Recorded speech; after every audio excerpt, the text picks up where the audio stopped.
We're incredibly grateful for your support. Before we begin today's tale, tell us, which city or country are you joining us from? We love connecting with our global audience.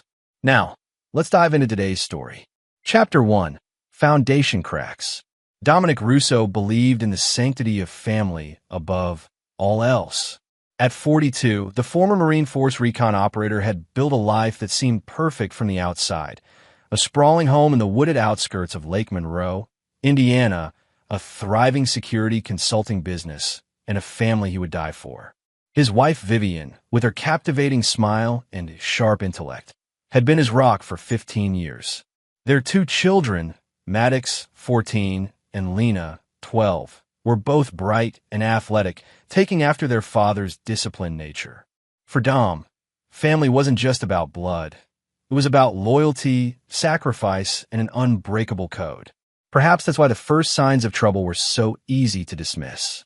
The Palmers invited us to their lake house next weekend, Vivian mentioned one evening, not meeting his eyes as she scrolled through her phone. I said we'd go. Dom looked up from cleaning his hunting knife, a habit from his military days. We have Maddox's tournament that weekend. Already told him yes, Dom. It's important. Her tone had an edge to it, one that had been sharpening over the past few months. More important than our son's championship game? Dom set the knife down, studying his wife's face. Something had changed in Vivian recently. Phone calls that ended abruptly when he entered the room. Late nights at her law office. A coldness in their bed that no amount of conversation could warm. You know how much my family means to me, she said, finally looking up with a flash of defiance. We can't miss another Palmer gathering. They're already saying you think you're too good for them. Dom fought back a bitter laugh.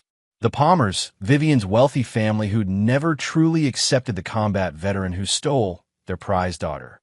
A family whose gatherings felt more like trials, with Dom always standing accused. Let them say what they want, Dom replied. I'm not missing Maddox's game. That night, as they lay in silence, Dom reflected on how they'd reached this point. After leaving the Marines, he'd thrown himself into building his security business, working relentlessly to provide the stability his own broken childhood had lacked. Perhaps he'd been absent too often in those early years.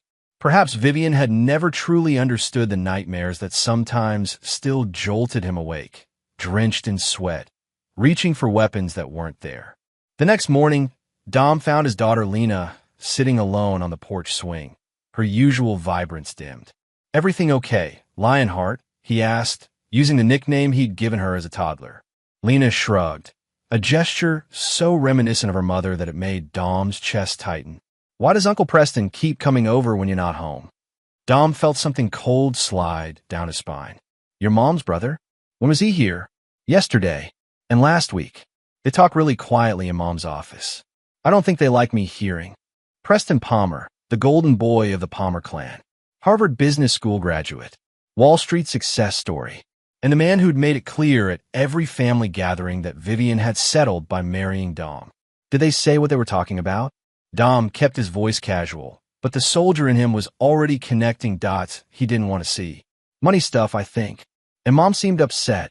Are we in trouble, Dad? Dom pulled his daughter into a hug. No trouble, Lionheart. Just grown-up things.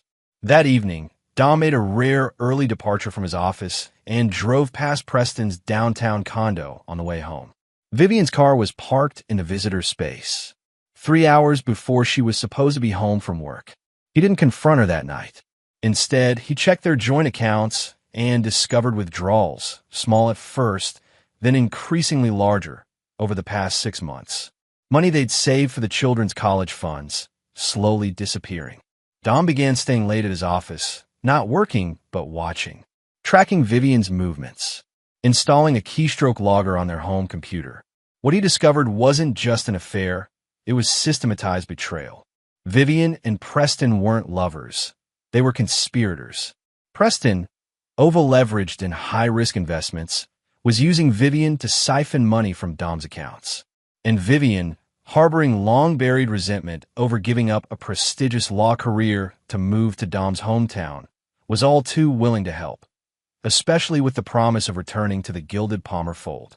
I've sacrificed everything for him, he read in one of her emails to Preston.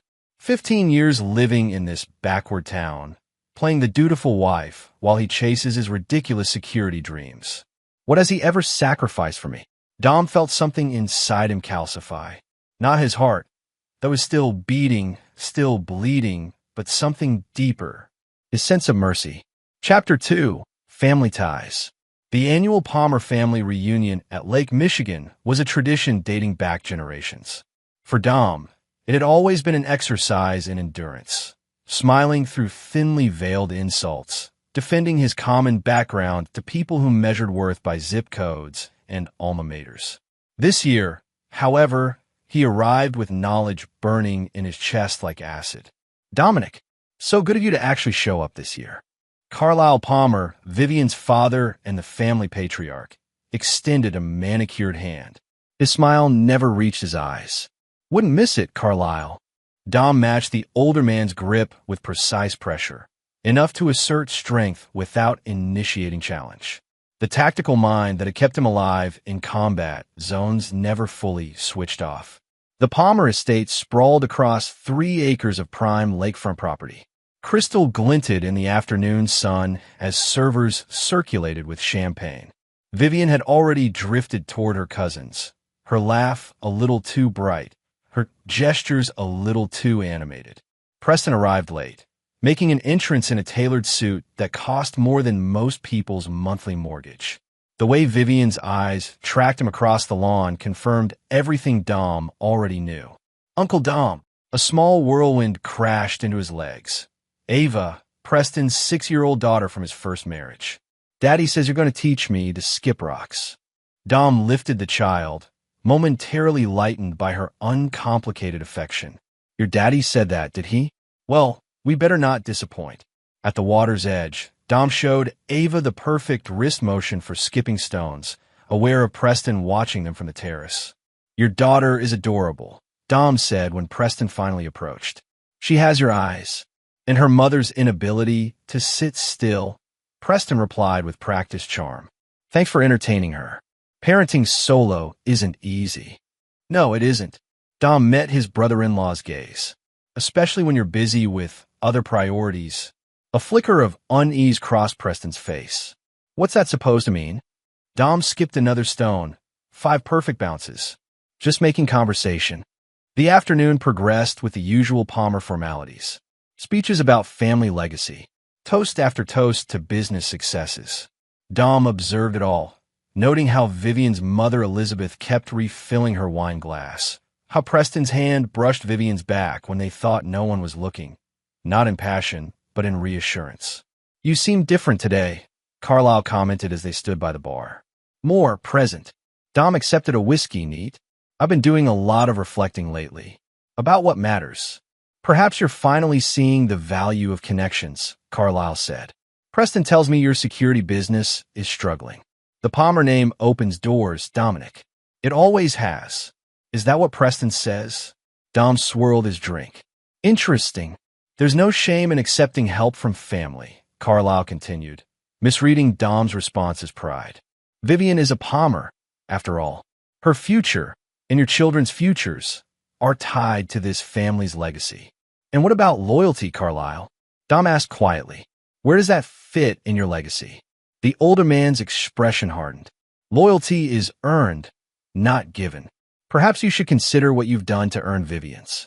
Before Dom could respond, Vivian's brother Nelson approached, already swaying from too many cocktails. The soldier boy's still here.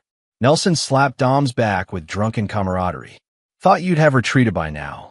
Strategic withdrawal, and all that military crap. Dom set down his glass. Some battles are worth fighting, Nelson. Oh, we're talking battles now.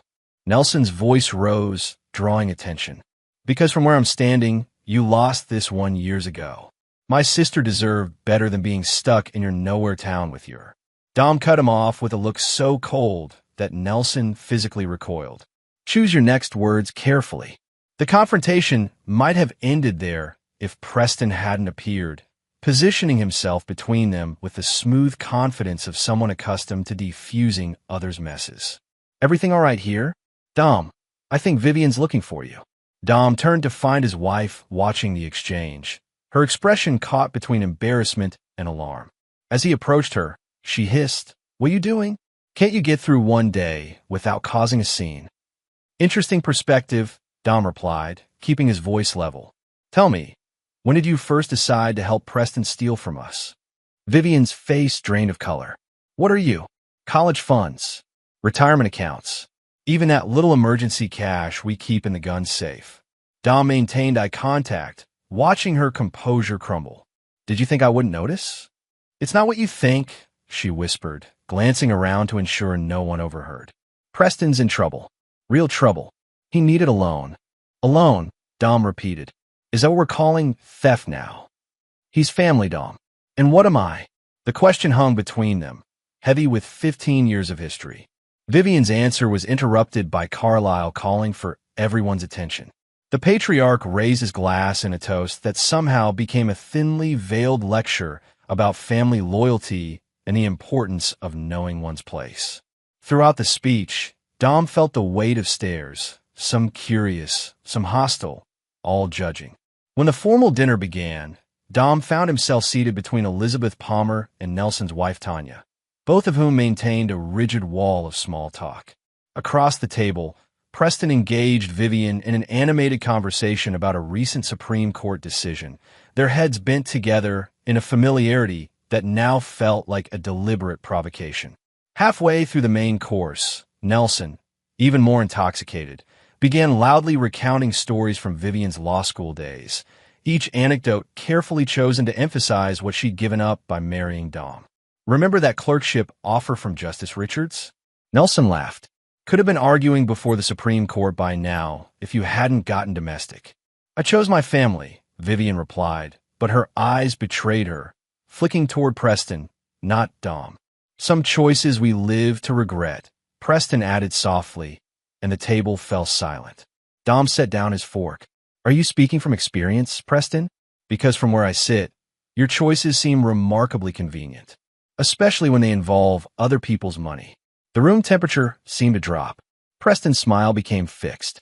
"I'm not sure what you're implying." "No implications. Just facts." Dom turned to Carlyle. "Did you know your son is almost $20 million in debt? That he's been using Vivian to funnel my family's savings into a black hole of bad investments and margin calls?" Chaos erupted around the table. Denials. Accusations. Vivian grabbing Dom's arm, her nails digging into his flesh as she demanded they talk privately.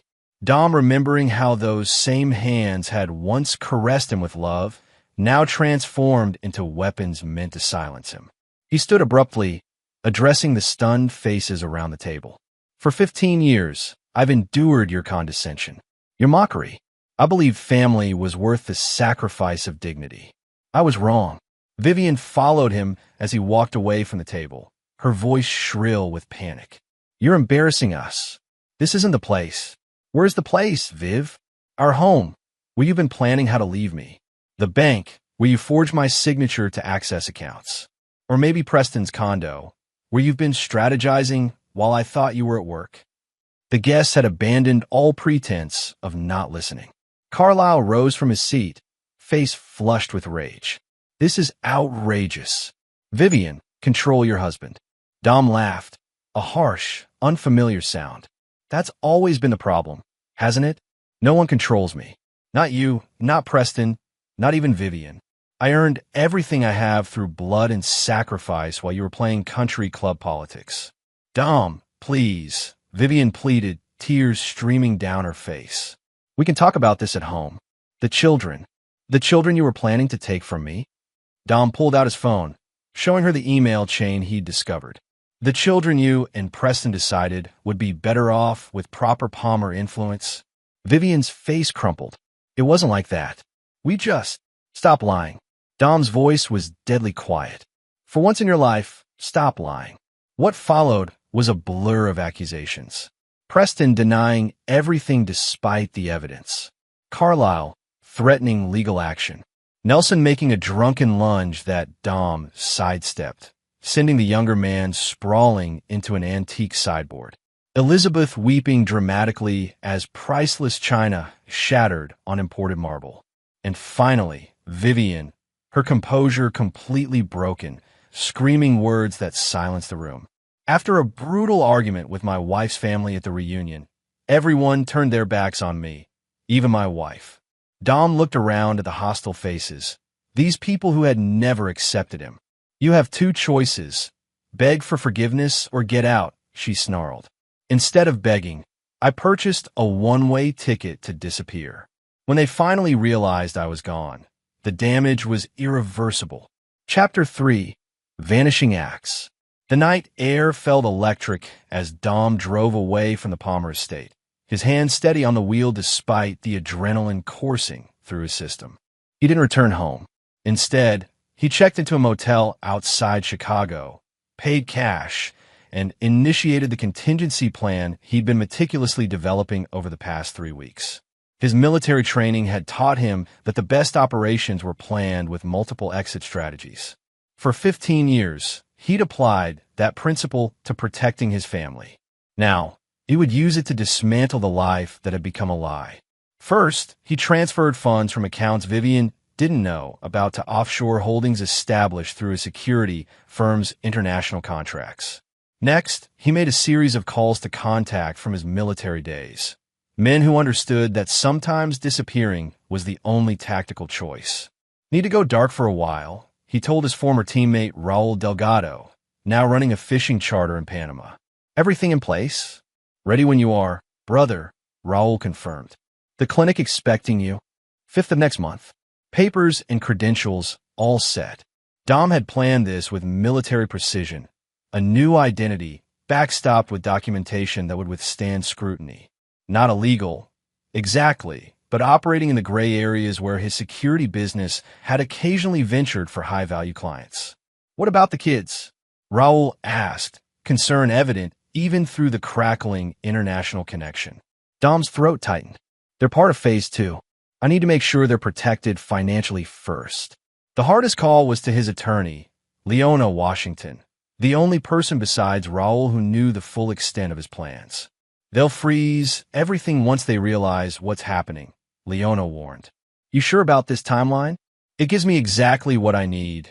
72 hours of confusion before they can organize a legal response. Dom had calculated every variable. The trust for the children is already ironclad. Neither Vivian nor her family can touch it. And the letter for the kids? Deliver it exactly 1 month after I'm gone, Dom instructed. Not before. Back at the motel, Dom powered up a dedicated laptop and accessed the evidence he'd been compiling. Financial records showing Preston's massive debts, emails revealing the conspiracy between Preston and Vivian, documentation of the systematic theft from family accounts. With a few keystrokes, he scheduled these files to be delivered to specific individuals. Carlisle Palmer, the partners at Preston's investment firm, and a financial crimes investigator at the FBI whom Dom had once helped after a difficult deployment. The delivery date, 3 weeks from now. Long enough for Dom to be established in his new location, but soon enough to catch Preston before he could cover his tracks. Dom slept soundly that night for the first time in months, waking before dawn to begin the next phase. He drove to an airport 2 states away, where a private charter waited to fly him to Mexico. From there, he would make his way to Panama, then further south to Argentina, a country with strong privacy laws and a bureaucracy that moved too slowly to be a threat. As the small plane climbed through cloud cover, Dom allowed himself one moment of grief for what he was leaving behind. Not Vivian. Whatever love had existed between them had been hollowed out long ago by her resentment and his own emotional walls. Not the Palmer family with their toxic privilege, but his children, Maddox with his quiet determination, Lena with her fierce intelligence. For them, this disappearance would feel like abandonment, exactly what Dom had experienced as a child when his own father vanished. The knowledge cut deeper than any physical wound he'd sustained in combat. But he consoled himself with the truth. This wasn't abandonment. It was strategic retreat before the counterattack. The first communication since his disappearance came 3 days later. A text from Vivian to a burner phone Dom had established for this purpose. Where are you? The children are asking questions. This isn't funny anymore. He didn't respond. The second message came from Preston. Whatever you think, we can fix this. Come home and we'll talk like adults. Dom archived the message without replying. The third was from Carlisle Palmer himself.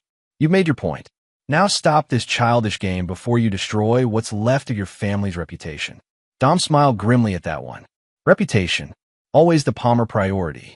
The messages from his children broke his resolve. Maddox, practical and direct. Dad, Mom's freaking out. She says you guys had a fight. When are you coming home? And Lena, her text filled with the emotional intuition that sometimes made Dom wonder if she could read minds. I know something bad happened. Mom won't tell us the truth. Please just let me know you're okay. I won't tell her if you don't want me to. To these, Dom did respond, careful to use a secure connection that couldn't be traced. I'm safe. I love you both more than anything. What's happening now is between your mother and me. I will always be your father, and I will always protect you. Trust that, even when it doesn't make sense. In Argentina, Dom established himself as David Reeves, a security consultant specializing in high-risk corporate operations. The documentation Raul had provided was flawless, and Dom's actual expertise made the cover identity virtually undetectable.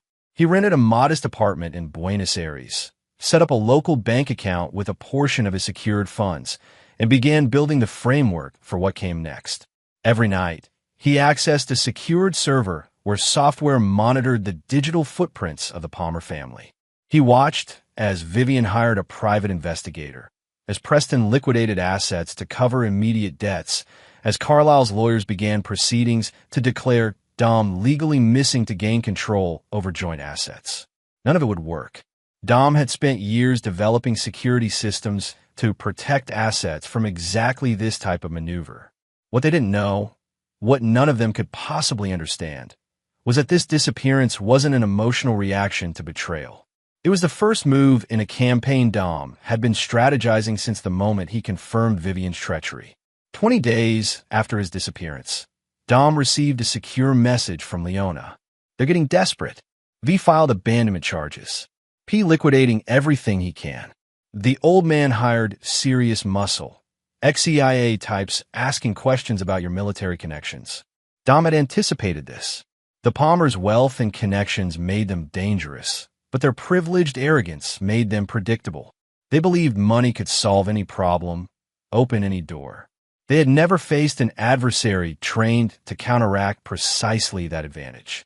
3 weeks to the day after his disappearance, Dom activated the final phase of his initial plan.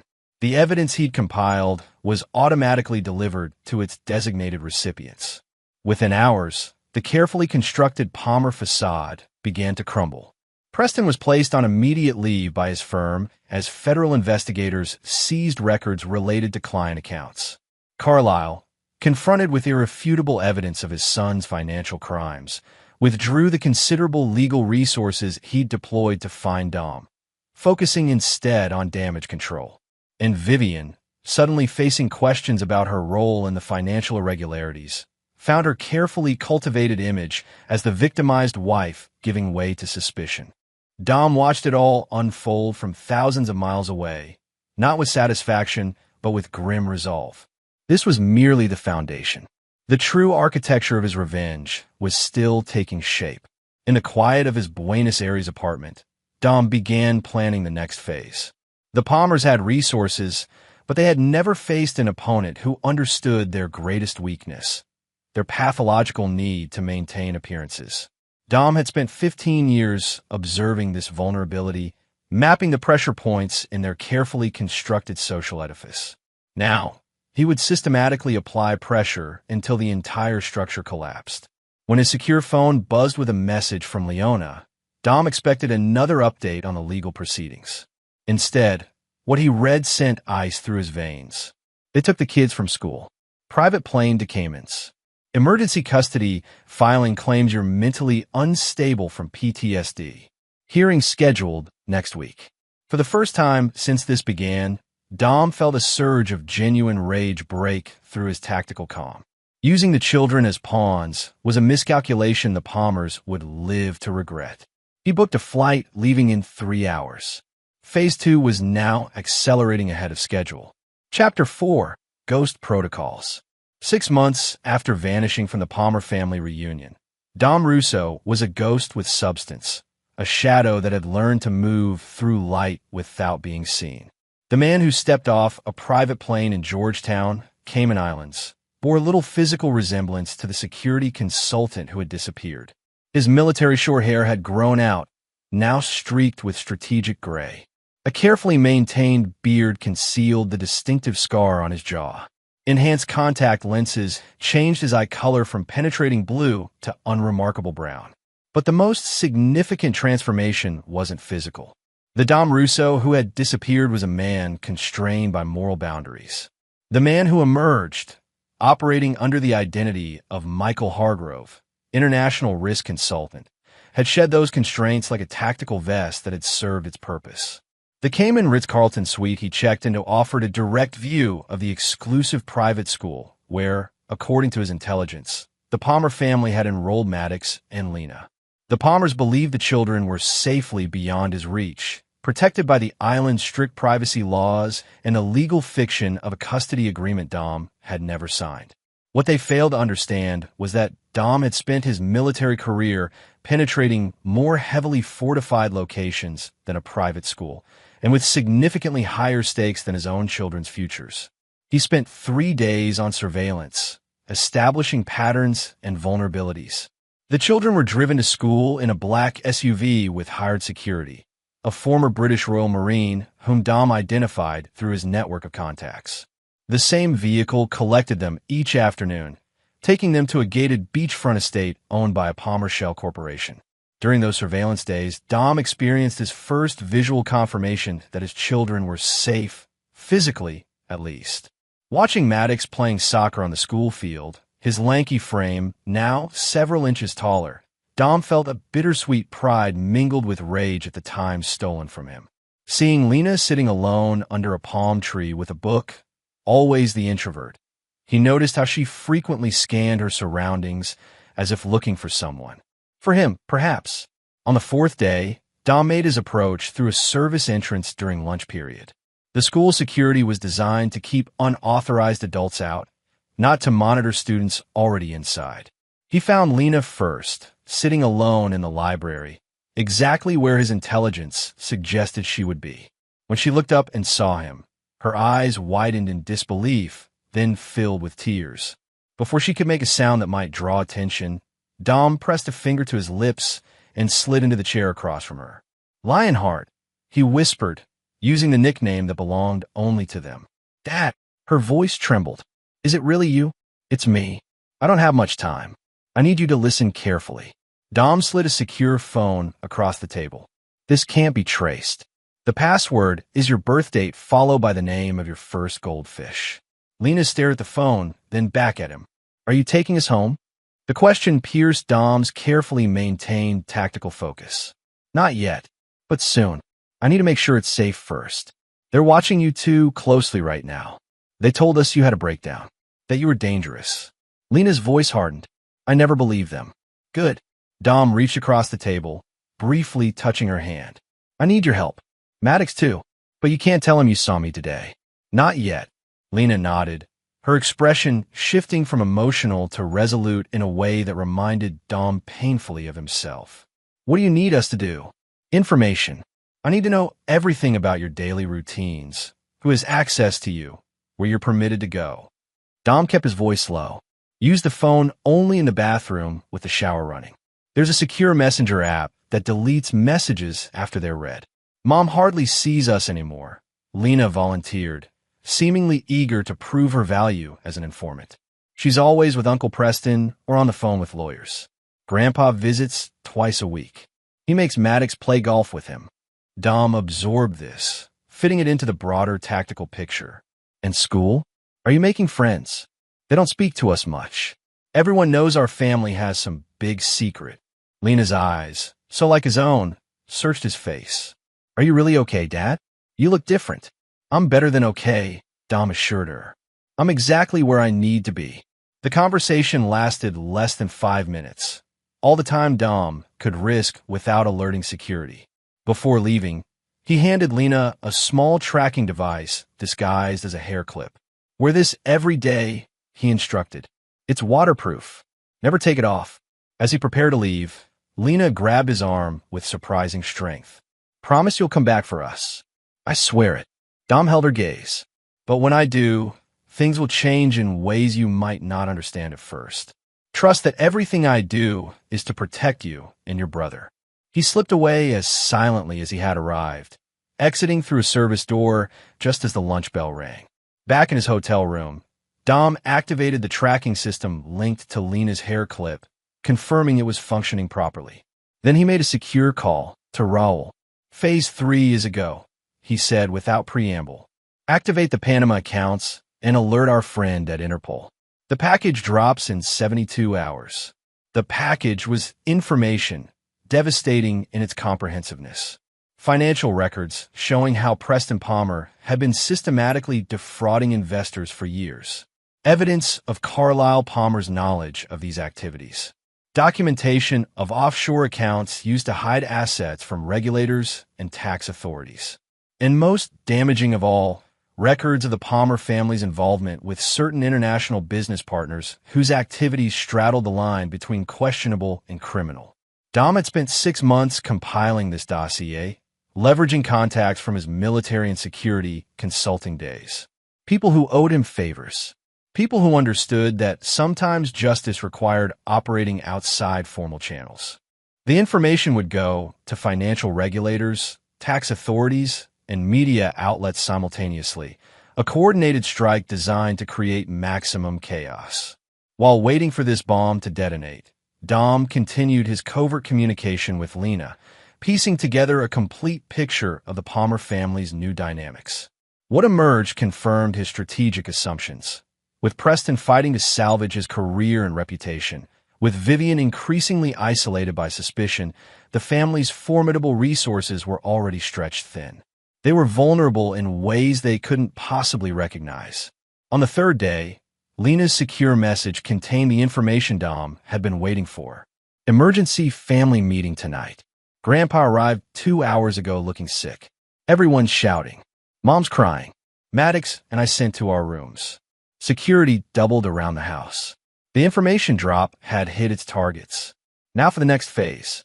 Dom waited until midnight, then slipped out of his hotel, wearing the uniform of the estate's security service, obtained through methods he'd perfected during military operations in countries where American forces officially didn't exist. The perimeter guards, expecting threats from outside, were unprepared for an infiltrator who moved like one of their own. He found Maddox first, not sleeping but sitting on his balcony, staring at the ocean. The boy had Dom's build and Vivian's coloring, a combination that had always made Dom's chest swell with pride.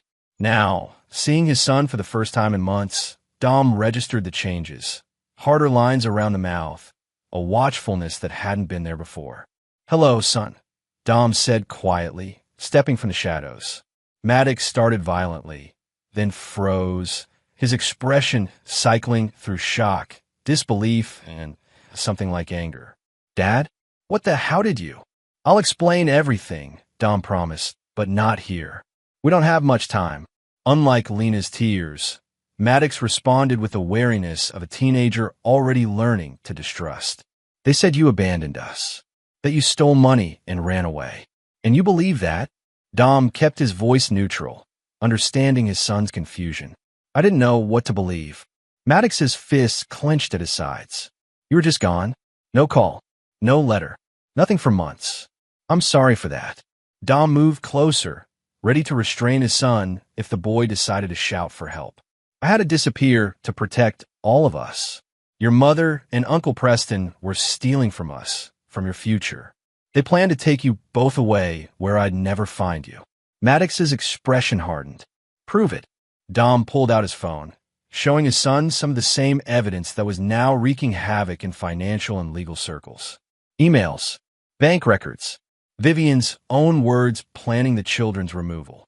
As Maddox scanned through the documents, his face paled. "This is why everyone's freaking out downstairs. Some kind of financial thing." "That's part of it," Dom confirmed. "But I'm not here about money. I'm here about you and your sister." "What does that mean?"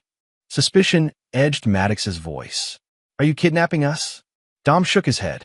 "No, I'm giving you a choice. The kind I never got. He leaned against the balcony railing. In 3 days, I'll be in position to take you both back to the States with me. Legally, your mother and the Palmers won't be able to stop it. And if we don't want to go, Maddox challenged, though something in his eyes had softened. Then I'll respect that decision, Dom said, the words costing him more than his son could know. But first, I need you to understand exactly what's happening, the kind of people you're living with. For the next 15 minutes, Dom laid out the truth. Not all of it, but enough for Maddox to understand stakes. The boy listened in silence, his expression growing increasingly troubled. What about Mom? He finally asked. Is she going to jail or something? That depends on her, Dom replied honestly. If she cooperates with authorities about Preston's activities, probably not. But things will change, Maddox. The Palmer family is about to experience a very public fall. Maddox absorbed this, then asked the question Dom had been waiting for. What do you want us to do? For now, nothing. Act normal. Stay close to Lena. In 3 days, be ready. Dom handed his son a secure phone identical to Lena's. This is for emergencies only. If anything changes, if they try to move you somewhere else, contact me immediately. As Dom prepared to leave, Maddox asked one final question. Are you okay, Dad? You look different. Dom smiled, a genuine expression that briefly revealed the father beneath the tactical operator. I'm better than I've been in years. Clearer, stronger. The man you knew before was compromising too much of himself to keep peace with people who never deserved it. 3 days later, as financial regulators descended on Palmer investments and media outlets ran stories about the fall of a financial dynasty, Dom initiated the final stage of this phase. With the family in crisis mode, their attention diverted to damage control, he implemented a legal maneuver prepared months in advance. Emergency custody papers citing child endangerment due to the children's proximity to an ongoing financial crimes investigation.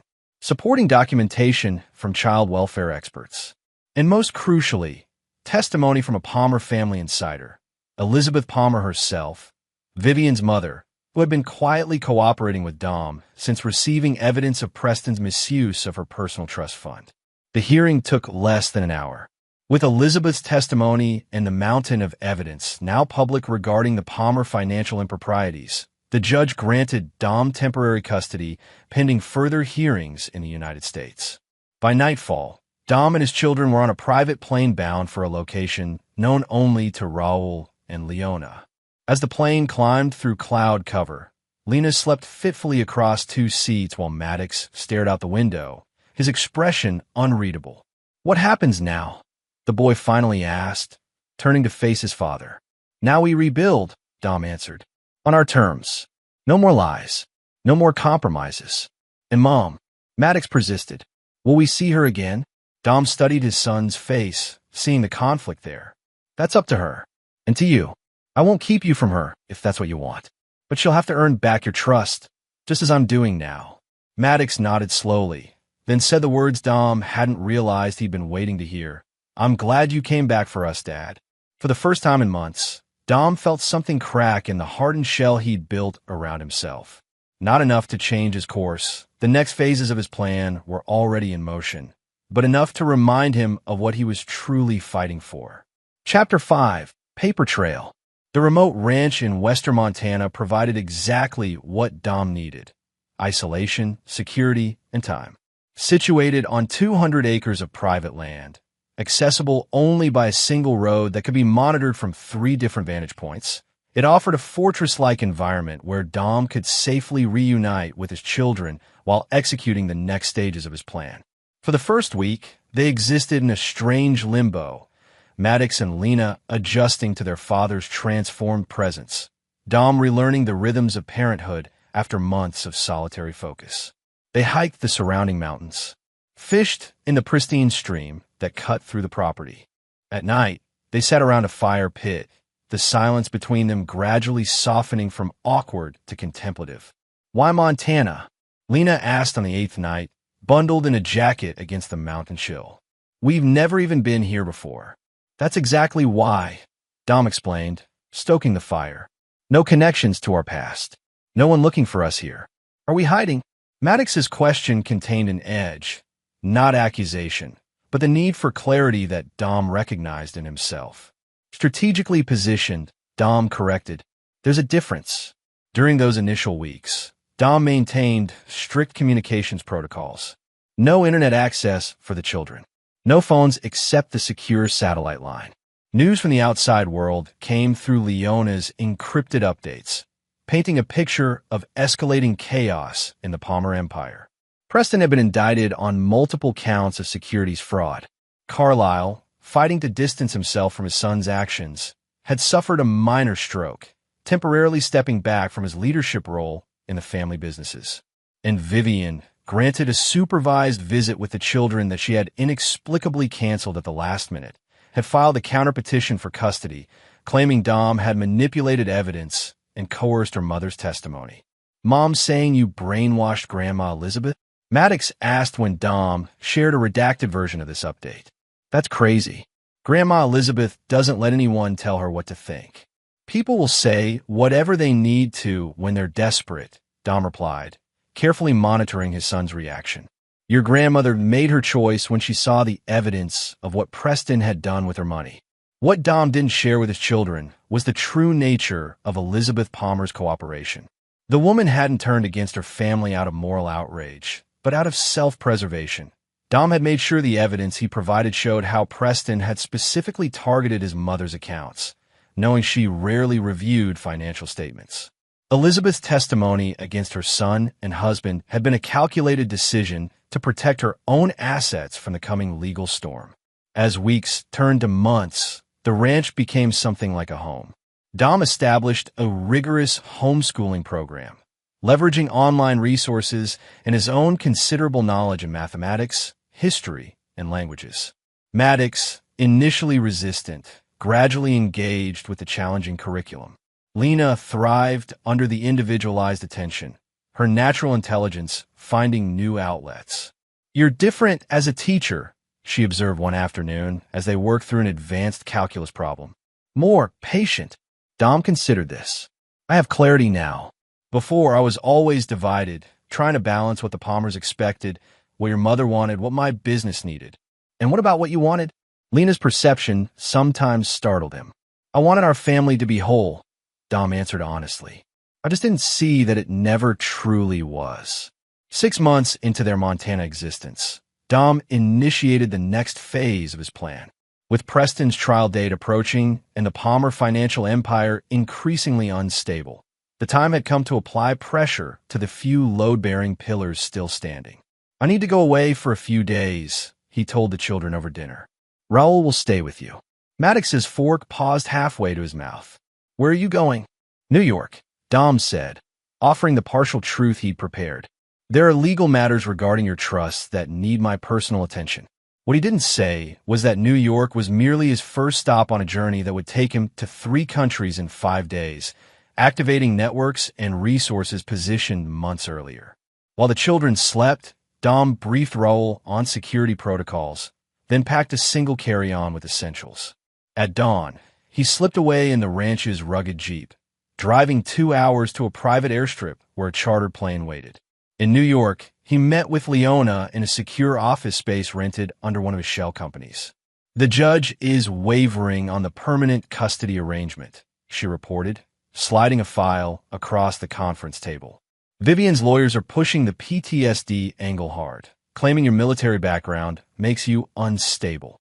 Dom scanned the documents, his expression neutral despite the familiar rage simmering beneath. "They're getting desperate. What about the offshore accounts?" "Frozen but not seized." Leona tapped a spreadsheet. The Treasury Department investigation hit a wall when they reached the Cayman Shell corporations. They need more to connect Preston directly to the transfers. "They'll have it by the end of the week," Dom assured her, not elaborating on how this evidence would materialize. His next stop was Zurich, where banking privacy laws had protected certain Palmer family assets for generations. Using credentials established during his security consulting days, Dom met with financial investigators who had been quietly building cases against multiple high-profile clients of the bank that housed the Palmer Trusts. "The documentation you provided previously was illuminating," acknowledged a stern-faced Swiss regulator, speaking in careful, accented English. But without internal transfer authorizations, we cannot move against these specific accounts. Dom placed a small drive on the table. This should resolve that issue. The drive contained transaction logs obtained through methods Dom would never disclose. Not illegal in themselves, but acquired through channels that operated in the gray spaces between nations, regulations, and ethical boundaries. From Switzerland, Dom flew to the Cayman Islands. Not to the main tourism centers, but to a small office complex on the less developed eastern shore. Here, he met with a former colleague from his military days, now working in financial intelligence. "You understand what happens if this goes public," the man warned, reviewing the dossier Dom had brought. "It won't just be the Palmers who face consequences. There are powerful people connected to these transactions." "I'm counting on it," Dom replied, his voice devoid of either concern or satisfaction. The broader the impact, the more coverage it receives. The more coverage, the more pressure on all parties to resolve quickly. The man studied Dom's face. "This isn't just about the money they took from you, is it?" "It never was," Dom confirmed. "Money can be replaced. Trust can't." Back in New York 5 days later, Dom sat across from Leona in the same secure office, reviewing the cascade of events his journey had triggered. Banking regulators in 3 countries had frozen Palmer-connected accounts. Investigators had expanded their focus beyond Preston to Carlyle's decades of financial maneuvering. And most significantly, several of the Palmers' longtime business associates, including 2 prominent political figures, had publicly distanced themselves from the family. Vivian's filed for divorce, Leona reported, sliding another document across the table, claiming abandonment and emotional distress. Dom scanned the filing without reaction. Expected. What about her connection to Preston's activities? "She's positioning herself as another victim," Leona said, claiming she signed documents without understanding them, that Preston manipulated her concern for the children to gain access to accounts. And are the prosecutors buying it? Not entirely, but they're more interested in Preston and Carlyle. She's offered testimony in exchange for immunity. Dom absorbed this information, fitting it into the larger strategy. She's sacrificing her brother and father to save herself. That's what Palmers do, apparently, Leona observed. Eat their own when threatened. Before returning to Montana, Dom made one final stop, a nondescript office building in downtown Manhattan. The man who greeted him in the penthouse suite wore the confident ease of someone accustomed to operating at the highest levels of power. "The materials you provided have been educational," the man said, foregoing introductions. Both knew exactly who the other was. "My clients are particularly interested in the Cayman structure. And are they prepared to act?" Dom asked. "Once the Treasury Department moves officially, yes. The timing needs to appear coincidental, not coordinated." Dom nodded, understanding the delicate choreography required. "And the media coverage?" "The first stories will break next Tuesday. Financial press initially, mainstream outlets by Thursday." The man studied Dom with professional curiosity. "You've orchestrated this with remarkable precision. May I ask why?" "The Palmers built their empire on the appearance of impeccability," Dom replied. "Remove that foundation, and everything above it collapses." The man seemed satisfied with this answer. "The children are secure?" "They're protected," Dom confirmed, not elaborating on their location. "Good. There will be desperation in certain quarters as this unfolds. People backed into corners rarely exhibit restraint." Dom allowed himself a cold smile. "I'm counting on it." When he returned to the ranch, Dom found the children thriving under Raoul's watchful care. Maddox had built a functioning hydroelectric generator for the stream, while Lena had started a comprehensive journal of local wildlife. They greeted him with a warmth that had been absent in the early days of their Montana exile. That night, as they gathered around the fire pit beneath a canopy of stars, Dom knew the time had come for difficult truths. "Things are going to change again soon," he began, watching their faces in the flickering light. "Your mother has filed for divorce." Maddox stared into the flames. "Are we surprised?" "The legal situation with the Palmer family is becoming more complicated," Dom continued. There may be news reports that mention all of us. Things might be said that are painful to hear. Like what? Lena asked, her voice small but steady. Dom measured his words carefully. Your mother is cooperating with investigators against Uncle Preston and your grandfather. In exchange, she's asking for certain considerations, including custody of you both. Silence followed this announcement, broken only by the crackling fire and the distant call of an owl. Finally, Maddox spoke, his voice hard in a way that reminded Dom painfully of himself. Does she really think we go back to her? After everything? People convince themselves of whatever they need to believe, Dom said. But I promise you both, you won't be forced to do anything you don't want to do. Later that night, after the children had gone to bed, Dom sat alone on the porch, reviewing the final stages of his plan on a secure tablet. The timing had to be perfect. Too fast, and the full impact would be diluted. Too slow, and the Palmers might find ways to insulate themselves from the worst consequences. As he worked through contingencies, his secure phone buzzed with a message from an unexpected source. Elizabeth Palmer. They know you're behind everything. Carlisle has hired people to find you. Not legal people. Be careful. Dom wasn't surprised by this development. The Palmers, cornered and desperate, were reverting to their true nature, believing that with enough money and the right connections, any problem could be eliminated. What they failed to understand was that Dom had spent his entire military career becoming the kind of problem that couldn't be eliminated by conventional means. He sent a brief acknowledgement to Elizabeth, then made 2 calls.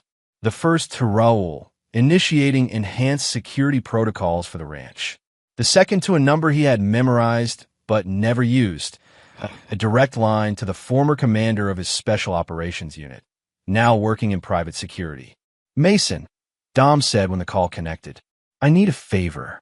3 days later, as financial news outlets began running the first stories about systematic fraud in Palmer investment vehicles, Dom gathered the children for another difficult conversation. We may need to move soon, he told them, watching their expressions shift from contentment to wariness. Your grandfather has escalated the situation in ways that make staying here potentially unsafe. What does that mean? Maddox demanded. Is he like sending people after us? He's exploring options that go beyond legal channels, Dom confirmed, seeing no benefit in shielding them from reality at this point. I've taken precautions, but our security here isn't indefinite. Where would we go? Lena asked, the practical question masking the fear Dom could see in her eyes. I have a place prepared, he assured them. Somewhere even more secure than this. What he didn't tell them was that the place was actually 3 different locations, each designed to serve as a fallback if the others were compromised. The primary site, a compound in the mountains of Costa Rica, owned by a corporation so deeply buried in shell companies that even the most determined investigator would need years to trace it, was already being prepared by contacts Dom trusted with his life and, more importantly, with his children's lives. That night, as a precaution, Dom had the children pack essential items in go bags designed for rapid evacuation. He showed them the hidden panic room beneath the main house, accessible through a concealed entrance in the pantry. He reviewed emergency protocols, hand signals, and rally points. This is like being in a spy movie, Lena observed as Dom taught her how to use the satellite phone's emergency beacon. It's just preparation, Dom corrected gently. The same way we prepare for fire drills or power outages. Except instead of weather, we're preparing for Grandpa's hit squad. Maddox added with dark humor that concerned Dom more than outright fear would have. Your grandfather is desperate and afraid, Dom explained. People in that state make poor decisions. We're simply ensuring those decisions don't affect us. The first indication that Carlisle's poor decisions had escalated came 2 days later, when perimeter sensors detected vehicles approaching the single-access road to the ranch. Dom, alerted by silent alarms, moved with practiced efficiency. Panic room, he instructed the children, his voice calm but brooking no argument. Raul will stay with you. Do not open for anyone but me, no matter what you hear. Once the children were secured, Dom positioned himself at a pre-selected vantage point with clear sight lines to the approaching vehicles. Through high-powered binoculars, he identified 3 SUVs, unmarked, with tinted windows and government-issue license plates. Not Carlisle's private security, then. Something else. When the vehicles stopped at the gate and uniformed agents emerged, Dom felt a complex mix of emotions. FBI. Not immediate danger to the children, but potentially a significant complication to his larger strategy. He watched as they approached the main house, noting their tactical positioning. Professional, but not aggressive. Not a raid, then. Something else. Dom activated his secure phone, contacting Leona. Federal agents at the ranch, he reported calmly. 3 vehicles. Standard approach formation. That's impossible, Leona replied, alarm evident in her voice. The judge sealed all records of your location pending the custody hearing. Apparently someone unsealed them, Dom observed, already calculating how this development affected his plans. Options. Let me make some calls, Leona said. Don't engage until I get back to you. Dom had no intention of engaging. The moment unfamiliar vehicles had triggered the sensors, secondary protocols had activated, including a data purge of all non-essential systems in the house and the activation of countermeasures designed to obscure digital footprints. He continued observing as agents knocked on the door, then moved to secure the perimeter of the house. Their movements suggested a search warrant rather than an arrest warrant, looking for evidence, not an individual. When Leona called back 20 minutes later, her voice was tight with controlled anger. It's not about you, she reported. They're executing a search warrant related to Preston's case. Someone suggested he might have hidden documents or drives at properties connected to you. Dom processed this information, seeing its strategic implications immediately. Vivian, most likely, Leona confirmed. She's positioning herself as the cooperative witness, pointing them toward anyone but herself, and the judge authorized a search based on that. Preston's case has become highly political. The prosecutors are under pressure to show results. Leona paused. This could actually work in our favor if handled correctly. Dom considered the tactical landscape. How so? If they find nothing, which they won't, since Preston never set foot on that property, it undermines Vivian's credibility as a witness. Makes her look desperate and vindictive. Dom watched as agents photographed the exterior of the house. And if I approach them now? Cooperate fully, Leona advised. You have nothing to hide regarding Preston's financial crimes. Your presence here isn't illegal. The custody order gives you every right to be with your children at a location of your choosing. After ending the call, Dom made his decision. He secured his weapon in a hidden compartment, then walked openly down the hill toward the house, hands visible, expression neutral. Gentlemen, he called as he approached. I believe you're looking for me. The lead agent turned, hand instinctively moving toward his sidearm before registering Dom's non-threatening posture.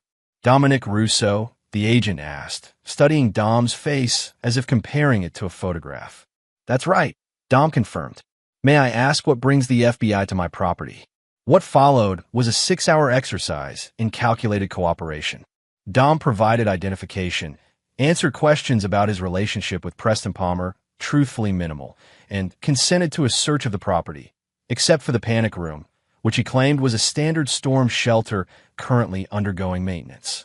The agents, finding nothing to connect the ranch to Preston's financial activities, eventually departed with professional courtesy but obvious frustration. Only after their vehicles had passed beyond the perimeter sensors did Dom retrieve the children from the panic room. Were those really FBI agents? Maddox asked, his voice a mixture of fear and fascination. Yes, Dom confirmed, seeing no benefit in deception. Looking for evidence connected to Uncle Preston's case. Did Mom send them? Lena's perception, as always, cut straight to the heart of the matter. Dom met his daughter's gaze. It's possible she suggested they look here, yes. Why would she do that? Maddox demanded, anger flashing in his eyes. She knows Uncle Preston never came here. Because she's running out of options, Dom explained, choosing his words carefully. When people feel cornered, they sometimes lash out in ways that hurt even those they claim to love. That night, after the children were asleep, Dom initiated the final preparations for their potential relocation. The FBI visit, while manageable, signaled an escalation that couldn't be ignored. If Vivian was willing to use federal agents as pawns in her desperation, there was no telling what Carlisle might resort to as his empire continued to crumble. As Dom worked through contingencies and evacuation routes, his secure phone lit up with a message from an automated alert system he'd established to monitor communications regarding the Palmer family. The message contained a single news alert. Breaking: Preston Palmer found dead in Manhattan apartment. Apparent suicide. Chapter 6. Dominoes Falling. Preston Palmer's death changed everything. What had been a methodical dismantling of the Palmer financial empire suddenly accelerated into chaos. Media coverage, already intense due to the financial crimes investigation, exploded into a frenzy of speculation and sensationalism. Preston's suicide note, leaked to reporters within hours, contained vague allegations about coercion and threats, stoking theories that range from organized crime connections to government conspiracies. Dom, monitoring developments from the Montana ranch, recognized both opportunity and danger in this unexpected development. Preston's death removed a key player in the legal proceedings, potentially limiting the evidence trail Dom had carefully constructed. But it also created a vacuum that would force the remaining Palmers to realign their defenses, exposing new vulnerabilities. Is Uncle Preston really dead? Lena asked at breakfast the morning after the news broke. The children, despite their physical isolation, had picked up on Dom's heightened vigilance. Yes, Dom confirmed, seeing no benefit in shielding them from reality. He took his own life. Because of the criminal stuff? Maddox pushed his cereal around the bowl without eating. That was likely a factor, Dom acknowledged. People in his position sometimes see no way forward when their actions are exposed. Will Mom be okay? Lena's question contained complexity beyond her years, concern mixed with wariness, the natural empathy of a child tempered by months of processing her mother's betrayal. Dom chose his words carefully. Your mother will be affected by her brother's death. Yes. But she has the Palmer family supporting her. They take care of their own. What Dom didn't share was his assessment of how Preston's suicide would impact the larger strategy. With the most vulnerable target removed, attention would shift to Carlisle and Vivian. The elder Palmer, already weakened by his stroke and the public disgrace of his son's crimes, would likely retreat further from public view, leaving Vivian as the family's primary representative in both legal proceedings and public perception. This shift presented both challenges and opportunities. Vivian, unlike Preston, had cultivated a public image of maternal devotion alongside her professional accomplishments. She would leverage this perception in the custody battle, positioning herself as the stable, loving parent against Dom's dangerous instability, a narrative already taking shape in her legal filings. 3 days after Preston's death, the anticipated counterattack began. Lena, using the secure phone Dom had provided, forwarded a message she'd received on her school email account, apparently overlooked when the Palmers had restricted the children's communications. Lena, this is Mom. I know you must be confused and scared right now. The things your father has told you about me aren't true. He's not well, sweetie. The doctors call it PTSD from his time in the military. It makes him paranoid, makes him see enemies everywhere. I never betrayed him. I never stole anything. I was trying to protect you both from his increasingly erratic behavior. Please, if you can safely do so, call this number. I can send people to help you. I love you so much. Mom. Dom read the message with clinical detachment, analyzing its construction rather than reacting to its content. The appeal to the child's fear and confusion. The medical explanation for his behavior. The specific denial of the exact charges he'd presented as evidence. The offer of rescue, without specifics on how that would be accomplished. Did you answer her? He asked Lena, keeping his voice neutral. No. Lena's expression was troubled, but resolute. I know what she's doing. And what's that? Dom probed, curious about his daughter's perception. She's trying to make me doubt you, Lena said simply. Like she always did, telling me you were too strict, too controlling, that normal dads didn't have so many rules about safety and stuff. Dom absorbed this insight, a confirmation of dynamics he had suspected but never directly observed. Your mother and I had different perspectives on many things, he said carefully, including parenting. She got a similar message. Maddox interjected, indicating his sister. But I deleted it without reading past the first line. I don't need to hear her lies. Dom studied his son, concerned by the hardening he observed, a reflection of his own transformation that brought both pride and unease. It's important to understand what she's doing without letting it affect you emotionally, he advised. Information is valuable, even when it's manipulative. The children's intercepted messages proved to be merely the opening salvo. The next day, Leona forwarded court documents showing Vivian had filed for emergency modification of the custody arrangement, citing new evidence of psychological instability and claiming the children were being held in isolation consistent with paranoid delusion patterns. Accompanying the filing were affidavits from 3 mental health professionals who had never personally evaluated Dom, but offered opinions based on behavior patterns described by Vivian. Most damaging was a statement from Dom's former business partner, Craig Hoffman, claiming Dom had exhibited increasing paranoia and obsessive behavior in the months before his disappearance. Craig sold out. Dom observed to Leona during their secure call. I'm not surprised, but I am disappointed. He claims Vivian showed him bank records proving you were siphoning client funds, Leona reported. Says he kept quiet out of loyalty until he realized the children might be at risk. Convenient timing, Dom noted. Right after Preston's death removes their primary fall guy. They're repositioning, Leona agreed, making you the unstable element while Vivian plays grieving sister and concerned mother. As expected, Dom had anticipated this maneuver, if not its specific form, and the judge, concerned enough to schedule an emergency hearing. Leona's voice contained the professional neutrality that had made her such an effective attorney. They're pushing for court-appointed psychologists to evaluate both you and the children. Timeline: hearing is next Tuesday. If granted, evaluations will be scheduled immediately thereafter. Dom processed this information, calculating its impact on his broader strategy. And if we don't appear for the hearing? Leona's silence conveyed her concern more effectively than words. Finally, she said, that would validate their claims, Dom. The judge would likely issue emergency orders giving Vivian temporary custody, possibly with law enforcement authorized to retrieve the children. After ending the call, Dom sat alone on the porch, watching as Maddox and Lena worked on their homeschool science project by the stream. The tactical part of his mind, the operator who had navigated combat zones and high-risk security scenarios, calculated options and contingencies. The father in him watched his children with an ache that no strategic analysis could resolve.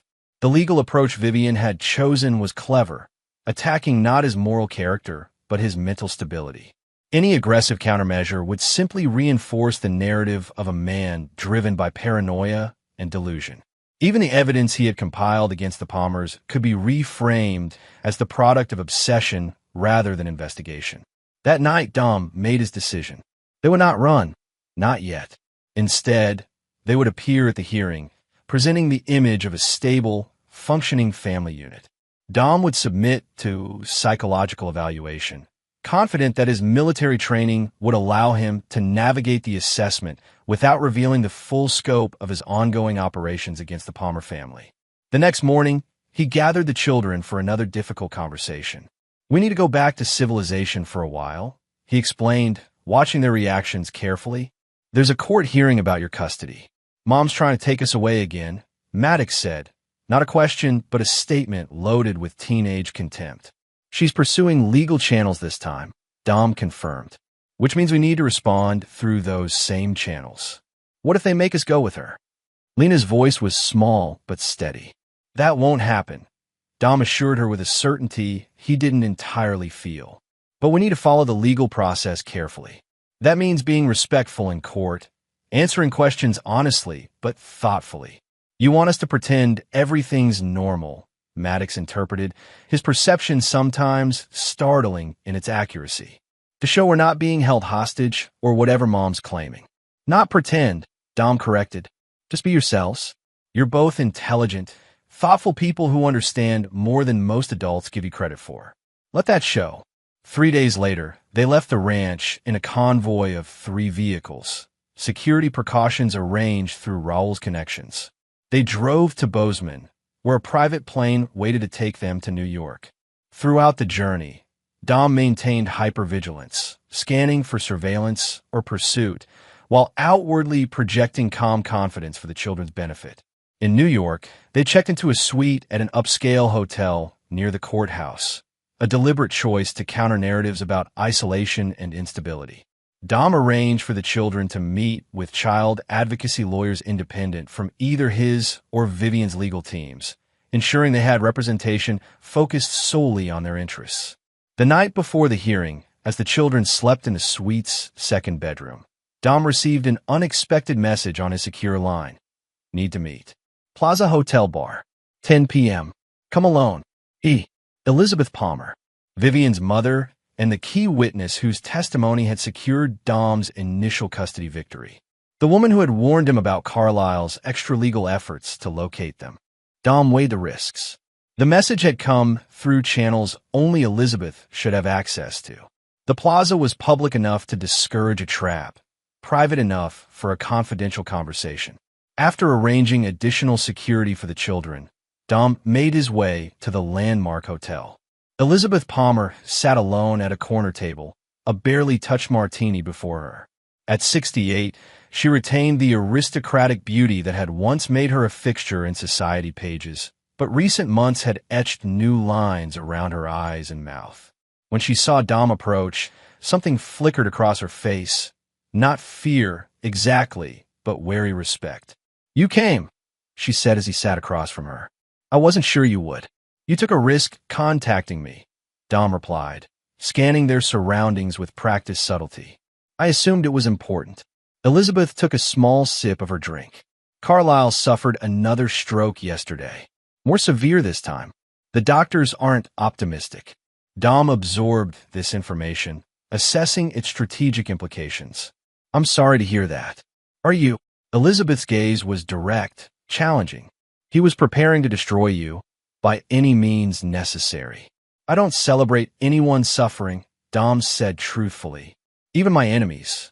Elizabeth studied him with the shrewd assessment of a woman who had navigated high society politics for decades. "You're not what I expected, even now. Vivian always described you as rigid, unyielding. In certain matters, I am." Dom maintained eye contact.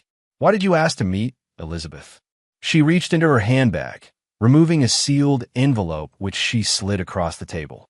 "Preston's Rail suicide note, not the version released to the press." Dom made no move to touch it. "How did you get this?" "I was the one who found him," Elizabeth said, her composure wavering slightly. "Before anyone else arrived, before the police were called. He had 2 letters prepared, one for public consumption, one for family. And you're giving this to me because I'm tired, Dominic." For the first time, real emotion cracked through Elizabeth's carefully maintained facade. "Tired of the lies. Tired of watching my family destroy itself and everyone around it. Preston is dead. Carlisle is dying. Vivian is..." She paused. "Vivian is becoming something I don't recognize." Dom finally took the envelope, securing it in his jacket pocket without opening it. "What's in this that you think I need to know?" "The truth about why he did it," Elizabeth said simply, "and about who was really behind the financial manipulations. It wasn't just Preston. It was never just Preston. Carlisle," Dom suggested, watching her reaction. "Among others." Elizabeth finished her martini in a single swallow. "Read it yourself. Use it however you see fit. The children deserve to know the truth about their heritage.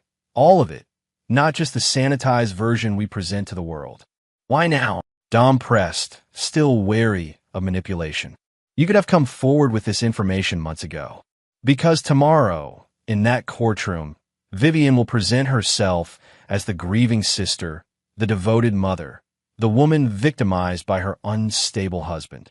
Elizabeth's eyes, so like her daughter's, held Dom's with surprising intensity. "And I can't bear to watch another Palmer lie destroy more lives." After Elizabeth departed, Dom remained at the table, processing this unexpected development. The letter in his pocket represented either a genuine breakthrough or an elaborate trap, perhaps both simultaneously. The Palmers had demonstrated remarkable adaptability in their counterattacks, evolving their strategy as each previous approach failed. Back at the hotel, with the children still sleeping, Dom carefully examined Preston's letter before reading it. The paper, the handwriting, the Palmer family crest watermarked in the stationery, all consistent with Preston's known habits. The content, once Dom began reading, painted a devastating picture of a family built on generational deception. Preston described how Carlisle had initiated him into financial manipulation as a teenager, teaching him to view regulations as obstacles for common people rather than actual constraints. He detailed how the Palmer fortune had been built not on brilliant investment strategy, but on systematized insider trading, blackmail, and strategic ruination of competitors. Most damaging was his description of Vivian's role. Not an unwitting accomplice, but an architect of some of their most legally questionable structures, using her law background to identify and exploit loopholes. She was always the smartest of us, Preston wrote in his flowing script. Father recognized it before I did. While I was the public face, Viv designed the mechanisms that kept us untouchable. The children were her blind spot. She truly believes they belong in the Palmer fold, continuing the legacy. She'll sacrifice anything, even you, even her own integrity, to ensure they're raised as true Palmers. The letter concluded with something unexpected, a paragraph addressed directly to Dom. Russo, I know you'll see this eventually. Elizabeth will make sure of it. You were right about everything, though not for the reasons you think. We didn't target you because you weren't good enough for Vivian. We targeted you because you were dangerous, a man with an unshakable moral code in a family built on shifting principles. I hope you protect those children from becoming what we've become. Some bloodlines shouldn't continue. Dom secured the letter in the hotel safe, then spent hours recalibrating his strategy for the hearing. Preston's testimony from beyond the grave, if it could be authenticated and admitted, changed the battlefield entirely. No longer would Dom be fighting defensive action against accusations of instability. Now he had the means to expose the true nature of the family seeking custody of his children. The next morning, as they prepared to leave for the courthouse, Dom gathered Maddox and Lena for a final conversation before facing Vivian and the remaining Palmers. Today will be difficult, he told them, maintaining eye contact with each in turn. You'll hear things about me, about your mother, about your family that might be confusing or upsetting. We already know Mom's going to lie about you, Maddox said with the certainty of adolescence. It's more complicated than just lies, Dom corrected gently. There are different versions of truth, different perspectives on the same events. Are you going to tell them about the money? Lena asked. About what Mom and Uncle Preston did? Dom considered the question carefully. I'm going to present facts, supported by evidence. What happens after that depends on many factors outside our control. But we get to decide where we live, right? Maddox pressed. They can't force us to go with her. The judge will consider your preferences, Dom confirmed. But ultimately, the court decides based on what they believe is in your best interest. As they rode to the courthouse in a private car, Dom observed the children's responses to mounting pressure. Maddox increasingly withdrawn and stoic, Lena hypervigilant and analytical.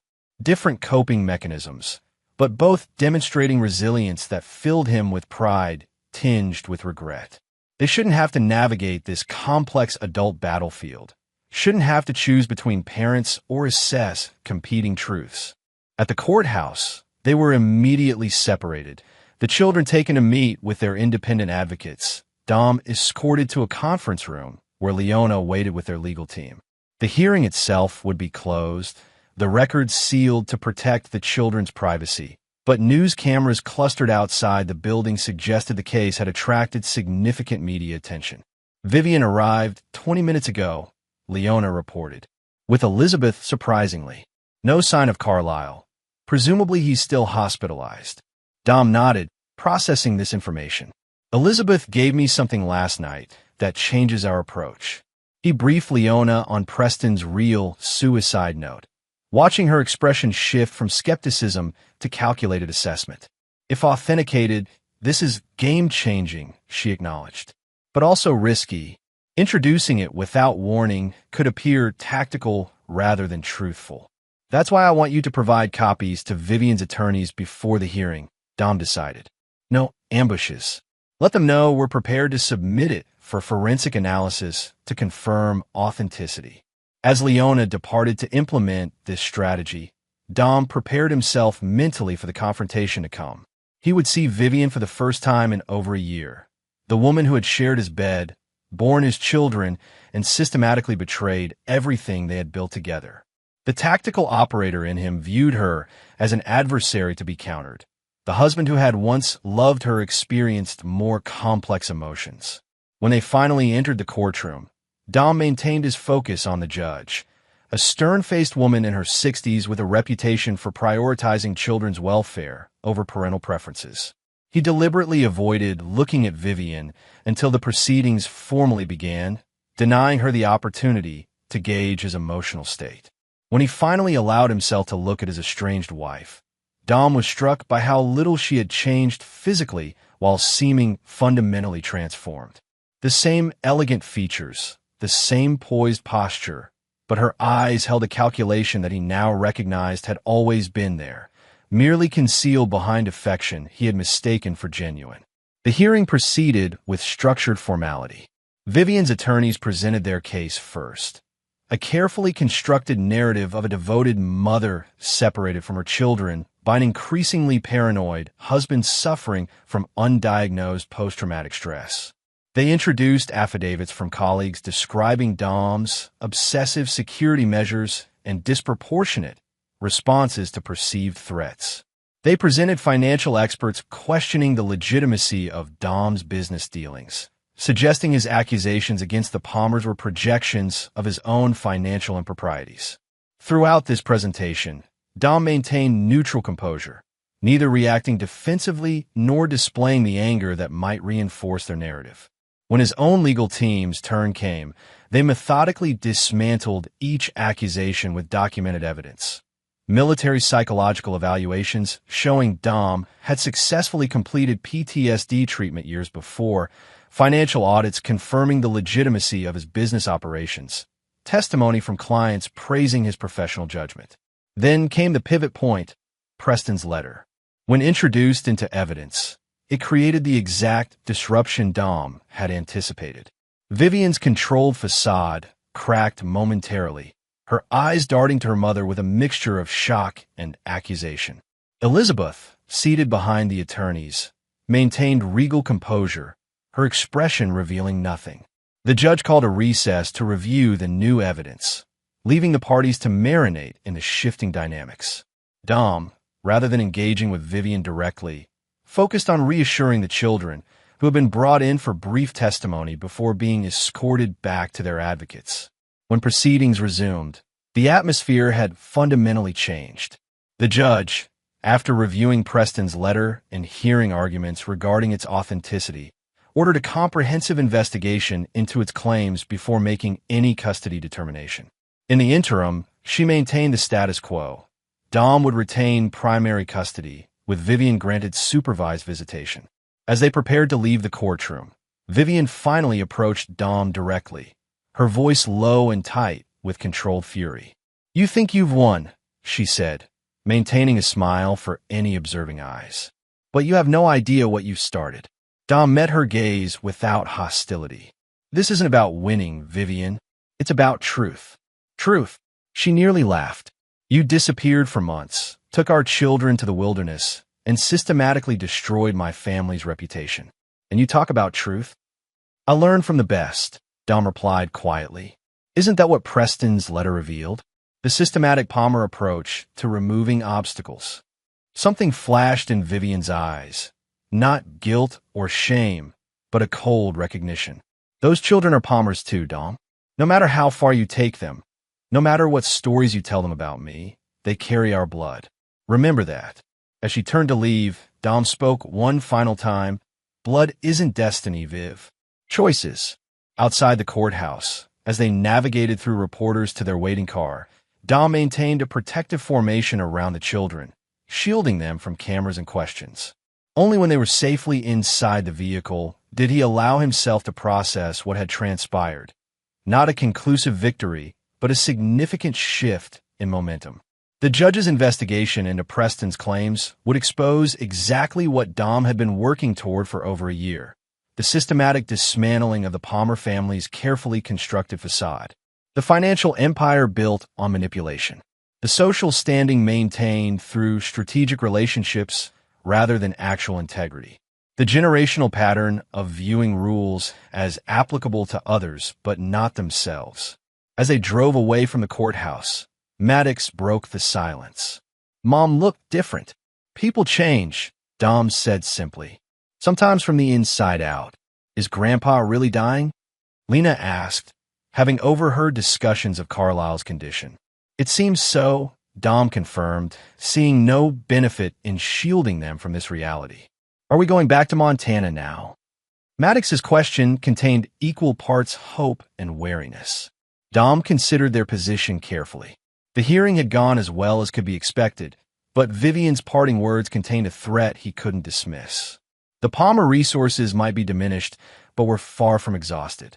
Carlisle's illness might have removed him as an active opponent, but Vivian had demonstrated she was perhaps the most dangerous Palmer of all, the one who could present a convincing facade of normalcy while orchestrating systematic destruction.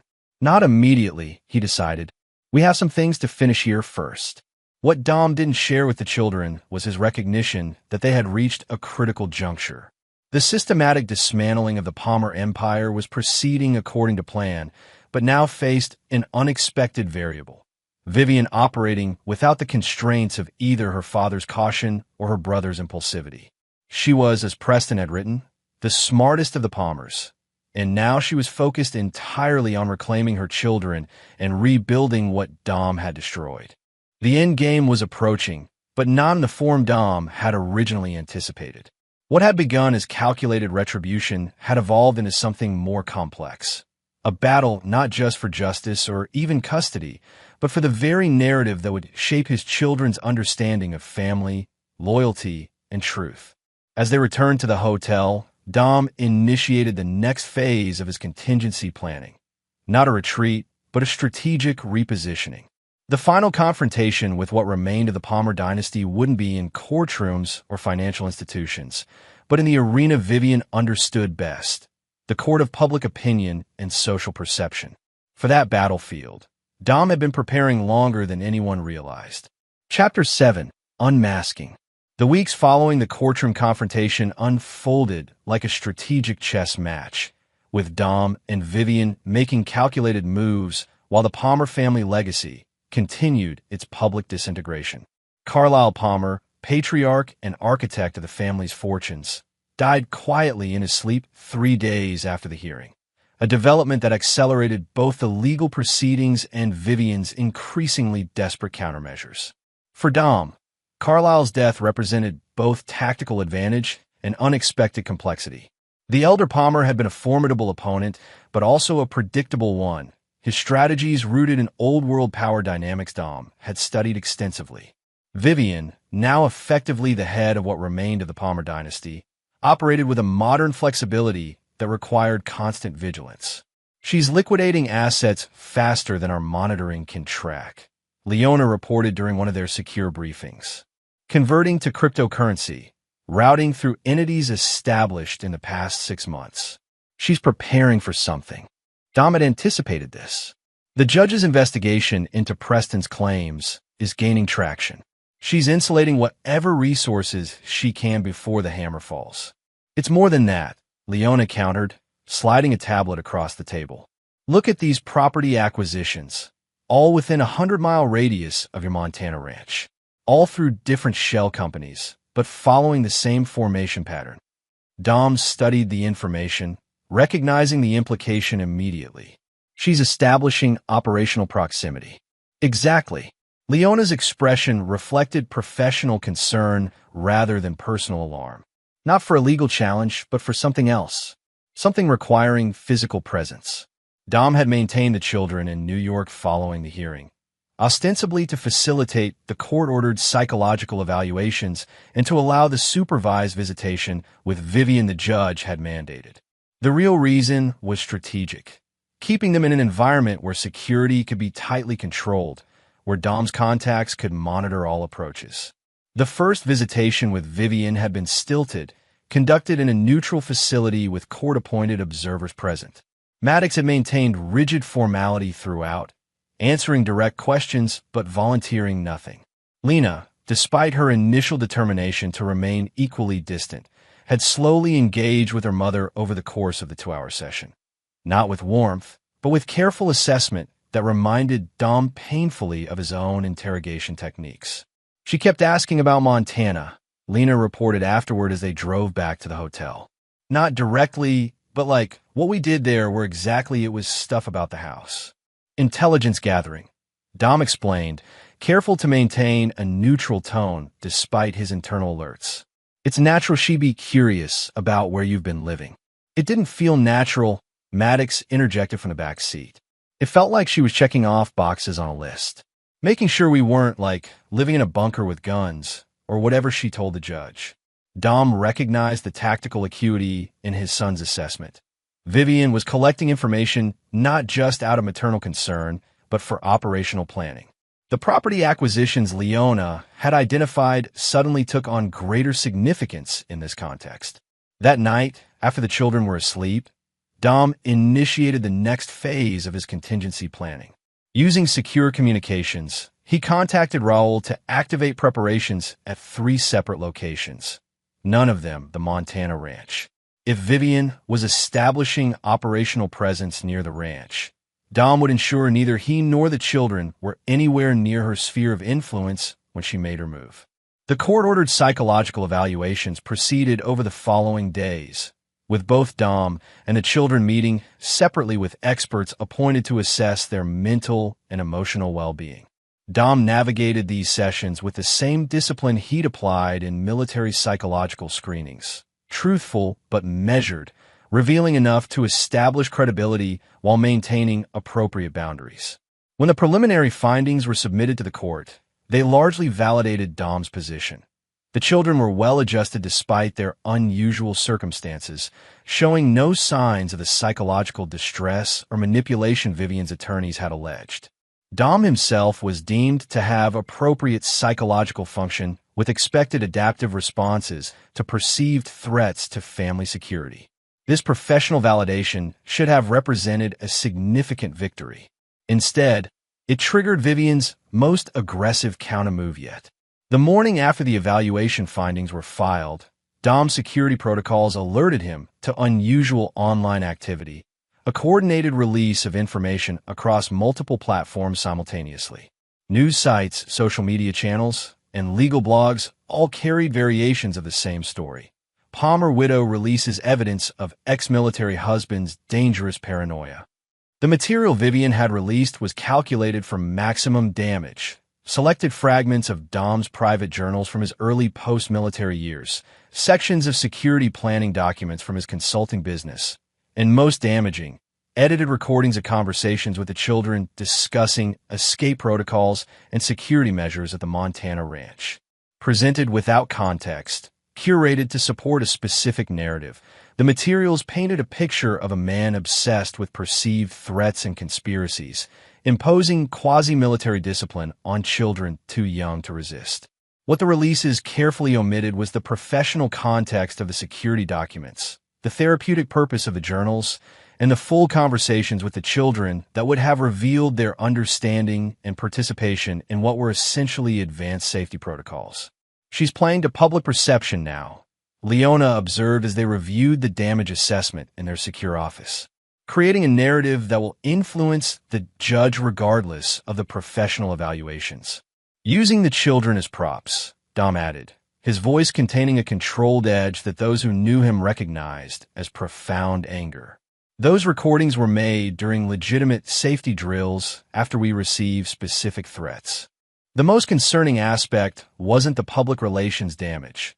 Dom had never cared much for external perception, but the operational security breach the releases represented. The level of detail in some of the materials suggested access to systems that should have been secure, implying either sophisticated technical penetration or human intelligence Dom had failed to identify. As they developed a counter-strategy, Dom received an unexpected call from Elizabeth Palmer. Since providing Preston's suicide letter, Vivian's mother had maintained distance from both parties in the conflict, attending Carlisle's funeral with dignified reserve and making no public statements about the ongoing legal proceedings. "She's gone too far," Elizabeth said without preamble when Dom answered. "Using the children this way crosses a line even Carlisle would have respected." "I'm handling it," Dom replied, neither confirming nor denying any specific response to Vivian's maneuver. "You don't understand," Elizabeth continued, an urgency in her voice Dom hadn't heard before. "This isn't just about custody anymore. Vivian is unstable. Carlisle's death, Preston's suicide, the financial collapse, it's broken something in her. She's talking about purging weakness from the bloodline and rebuilding from pure foundation." Dom processed this information, fitting it into the tactical picture forming in his mind. When did this shift begin? After the hearing. After Preston's letter was revealed. Elizabeth's voice dropped. "She believes you've corrupted her children with common values that need to be remediated." Those are her exact words, Dominic. I've heard her discussing treatments, specialized schools, even medications to make them more compliant. A cold focus settled over Dom.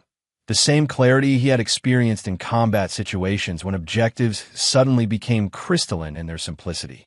Where is she now? At the Riverside House, preparing for the memorial service tomorrow. Elizabeth paused. She has people with her. Not family. Not the usual security. Different people. Thank you for the information, Dom said, already calculating response scenarios. Stay away from the house tonight, Elizabeth. After ending the call, Dom initiated immediate extraction protocols for the children. Whatever Vivian was planning, whatever resources she had mobilized, the current location was now compromised. Within an hour, Maddox and Lena were secured in a secondary safe house in Connecticut, protected by Raoul and two other former military operators Dom trusted implicitly. With the children secured, Dom focused on countering Vivian's information operation. Rather than engaging in point-by-point rebuttals, which would only extend the narrative she had created, he opted for a comprehensive disclosure strategy, releasing complete, unedited versions of all materials Vivian had selectively leaked, providing full context for each document and recording. Most powerful was the complete audio of the security drills, where the children could be heard asking thoughtful questions, suggesting improvements to protocols, and even joking about Dad's safety obsession, with the comfortable familiarity of a family routine rather than the fearful compliance Vivian's edits had suggested. By midnight, the counter-narrative was gaining traction in specific influential circles.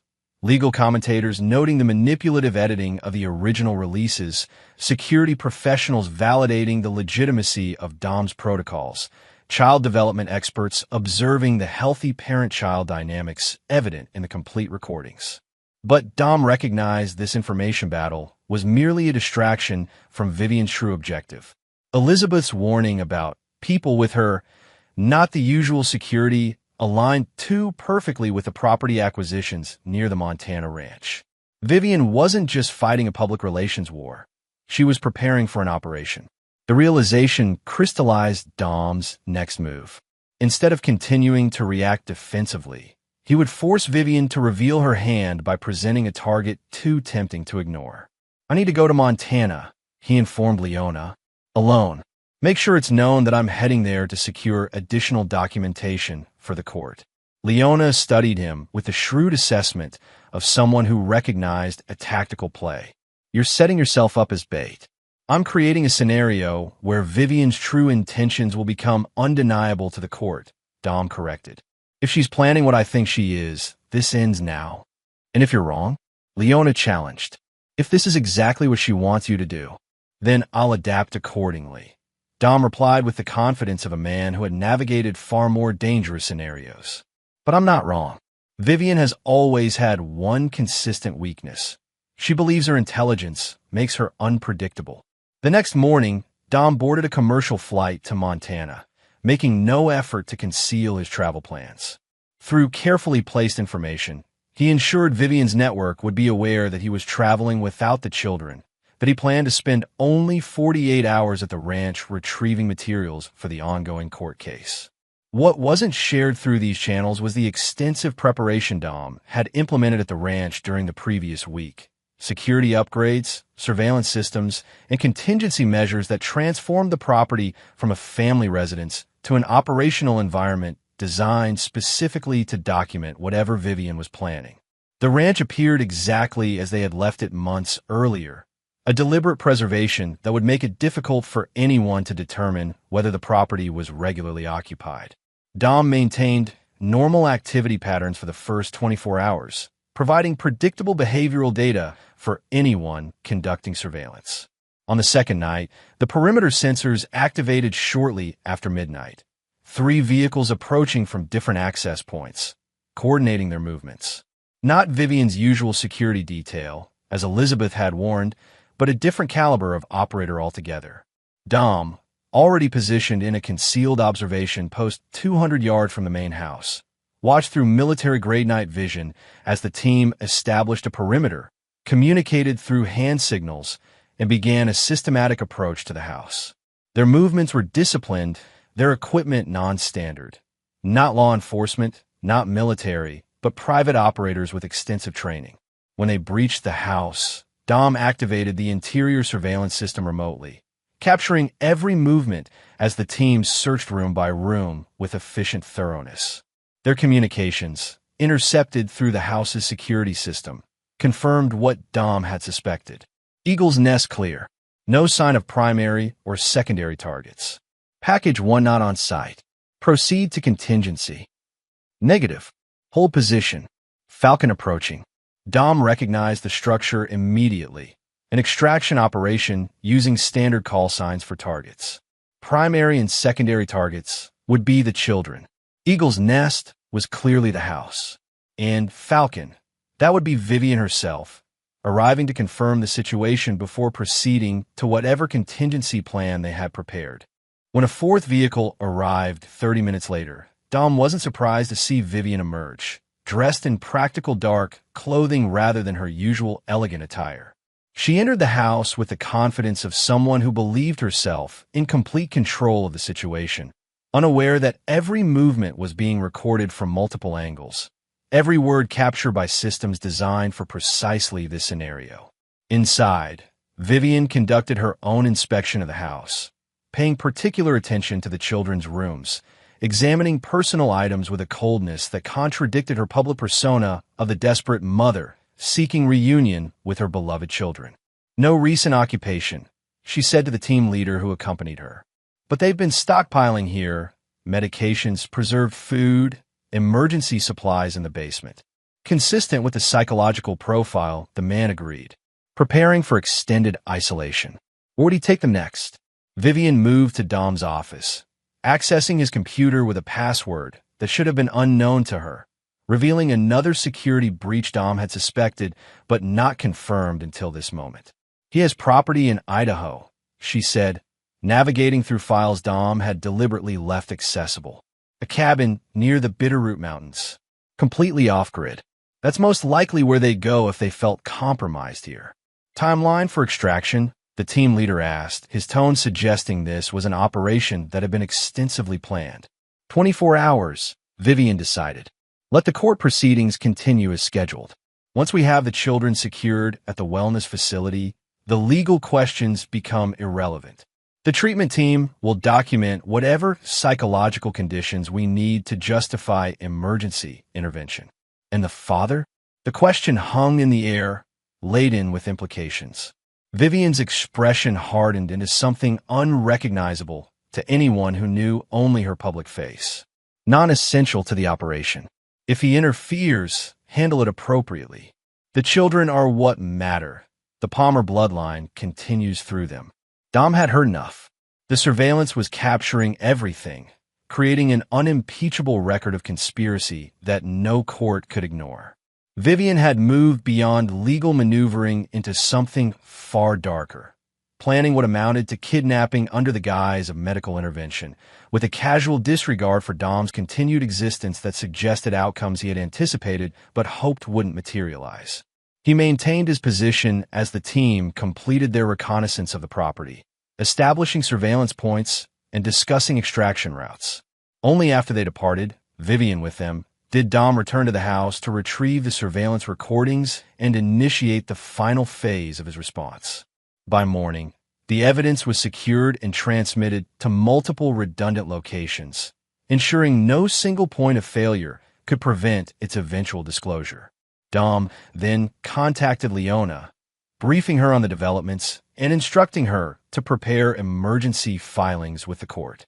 This goes beyond custody issues, he explained as he drove toward the private airstrip where transportation waited. She's planning an extrajudicial extraction using private contractors, with documentation falsification to cover the abduction. The judge will issue emergency orders, Leona confirmed. But enforcement requires knowing where Vivian is, where she's planning to take the children. The wellness facility she mentioned, Dom said, start with medical facilities associated with Palmer family donations. Look for recently established behavioral treatment centers, particularly those with limited public footprints. As Dom boarded the waiting plane, he received confirmation that the children remained secure at the Connecticut safe house, with additional security measures implemented based on the intelligence gathered at the ranch. The tactical picture was clarifying. Vivian believed the children were either at the Montana ranch or the Idaho property she had discovered in Dom's files. Both locations were now under surveillance by her contracted team, their resources divided precisely as Dom had intended. The Idaho cabin was a fabrication, a false flag location created months earlier as a contingency against exactly this type of intelligence penetration. Vivian's team would find a property that appeared to match their intelligence, complete with subtle indications of recent occupation, but no actual connection to Dom or the children. While her resources focused on these decoy locations, Dom implemented the final phase of his response. Not a defensive retreat, but a decisive counteroffensive designed to end the conflict permanently. The plane landed not in New York or Connecticut, but in Boston, where a very specific legal proceeding had been quietly prepared over the previous months. Not a custody hearing or financial litigation, but a federal deposition related to ongoing investigations into the Palmer financial empire, an investigation Dom had been secretly cooperating with since before his initial disappearance. In a secure federal building, Dom provided testimony under oath about everything he had witnessed and documented.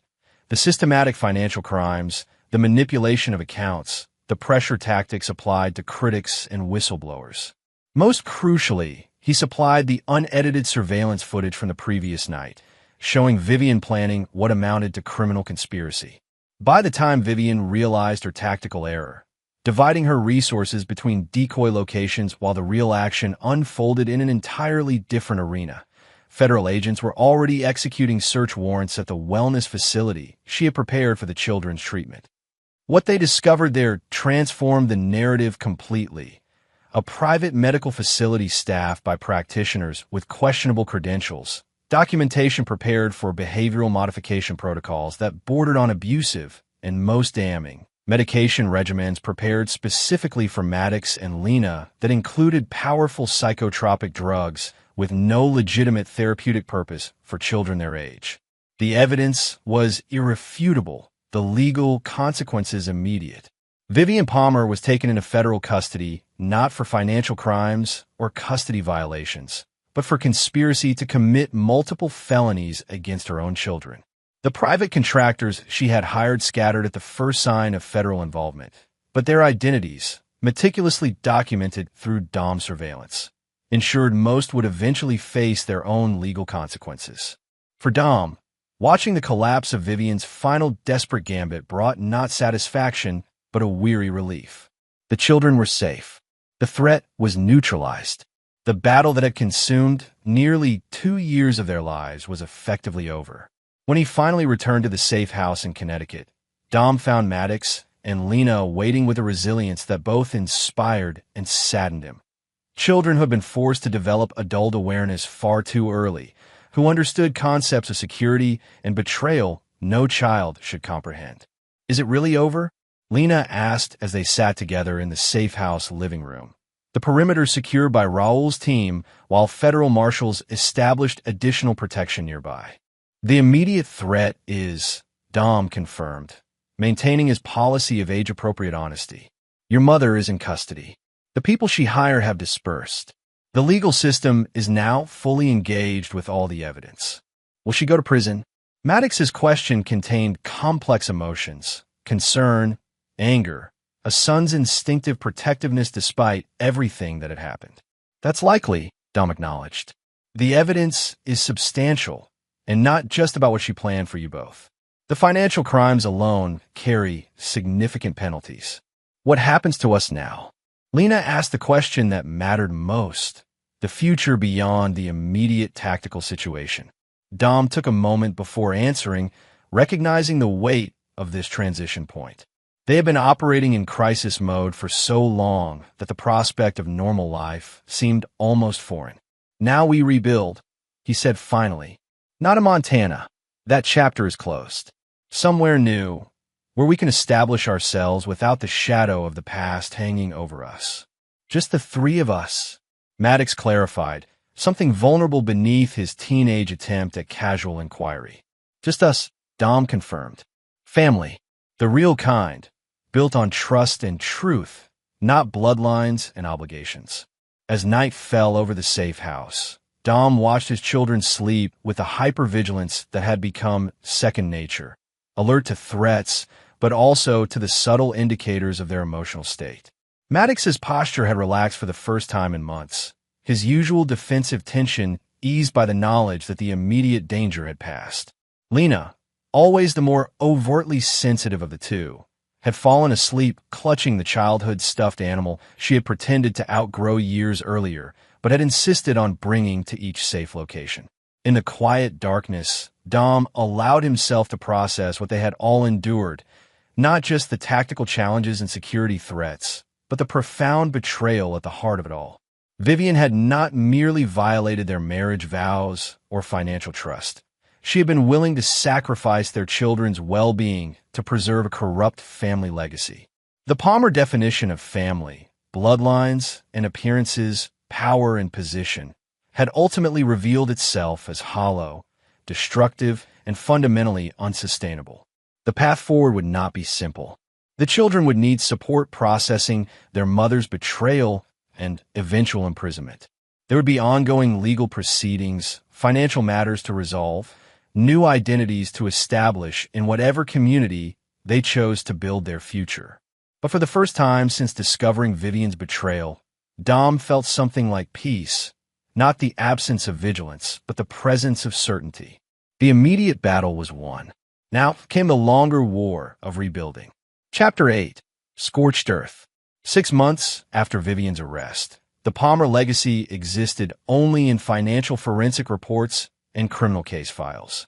What had once been a dynasty spanning generations had collapsed with stunning totality, leaving behind shell corporations, frozen assets, and a trail of investigations that continued to uncover deeper layers of corruption. Dom had relocated with the children to coastal Oregon, a deliberate choice for its distance from both the Montana ranch and the Palmer sphere of influence on the East Coast. The property he purchased sat on a cliff overlooking the Pacific, its isolation providing security while its natural beauty offered something the children had lacked during the years of conflict: normalcy. "It's strange not having security perimeters anymore," Maddox observed one morning as they hiked along the coastal trail that connected their property to the nearest small town. At 16, he had grown 3 inches in the past year, his frame filling out with the dedicated physical training Dom had incorporated into their daily routine. "We still have security," Dom corrected gently. "Just less visible. The threats have changed, so our countermeasures adapt accordingly." The less visible security included state-of-the-art systems integrated throughout the property, regular check-ins from Raul, who had established a fishing charter business in the nearby harbor, and a carefully maintained awareness of their surroundings that had become second nature to all 3 of them. Lena, walking ahead on the trail, paused to examine a tidal pool. At 14, She maintained the perceptiveness that had been both burden and blessing during the conflict, but now directed it toward marine biology, a passion that had emerged during their coastal relocation. "Do you think Mom's appeal will work?" she asked without looking up from the starfish she was studying. The question, delivered with casual neutrality, belied its weight. Dom maintained his policy of direct honesty. "No, the evidence is too comprehensive, the charges too serious.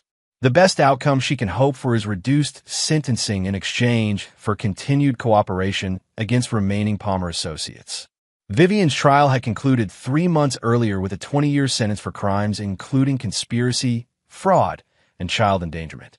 Her legal team had immediately filed appeals, focusing on procedural issues rather than challenging the fundamental evidence. The appeals process would likely continue for years, providing periodic reminders of a chapter Dom was determined to close definitively. Grandma Elizabeth called again. Maddox mentioned as they continued along the trail. Left another message about wanting to see us. Dom had established clear boundaries regarding contact with any remaining Palmer family members.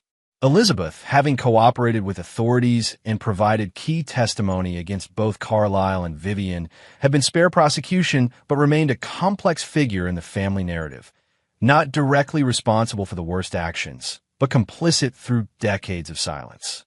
"That's your decision," Dom reminded his son. "I won't prevent contact if that's what you want." "I don't," Maddox said firmly. She knew what was happening. Maybe not everything, but enough.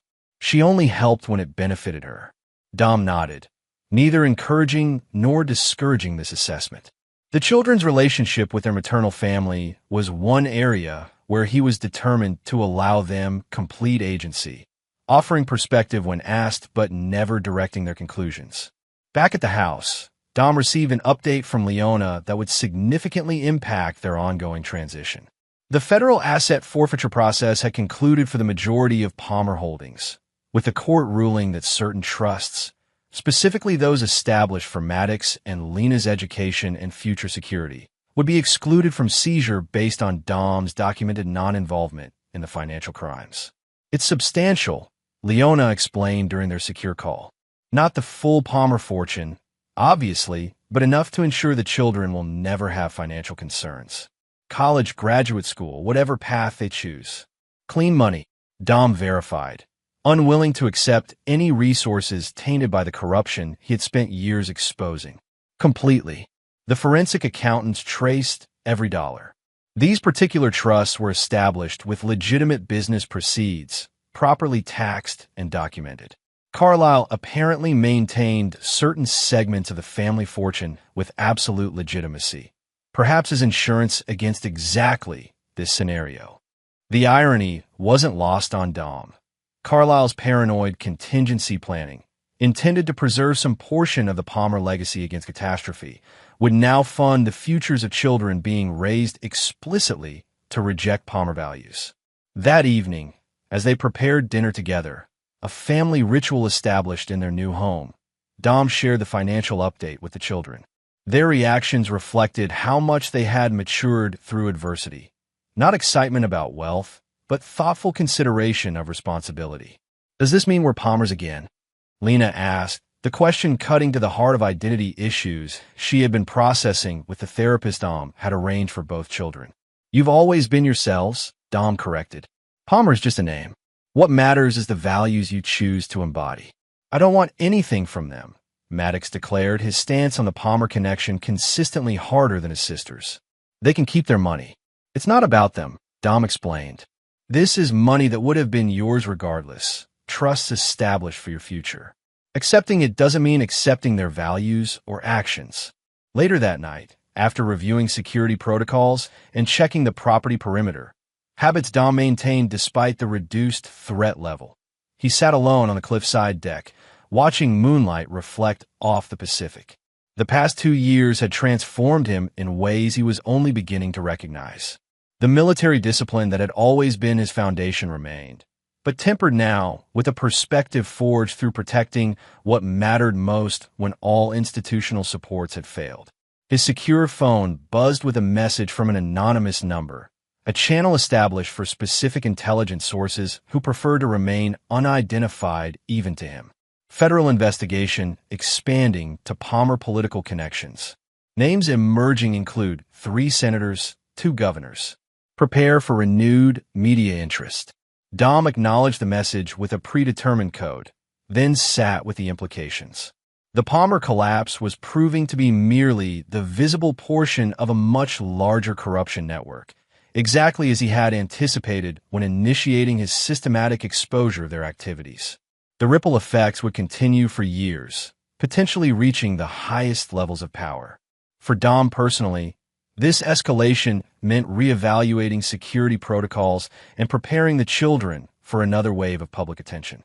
But strategically, it represented validation of his original assessment. The Palmers weren't isolated bad actors, but nodes in a system that rewarded appearance over substance, connection over integrity. The following morning brought confirmation of the anonymous tip, breaking news reports detailing federal investigations into political figures with long-standing Palmer connections. Dom monitored the coverage while maintaining the family's normal routine, alert for any specific mentions that might require response.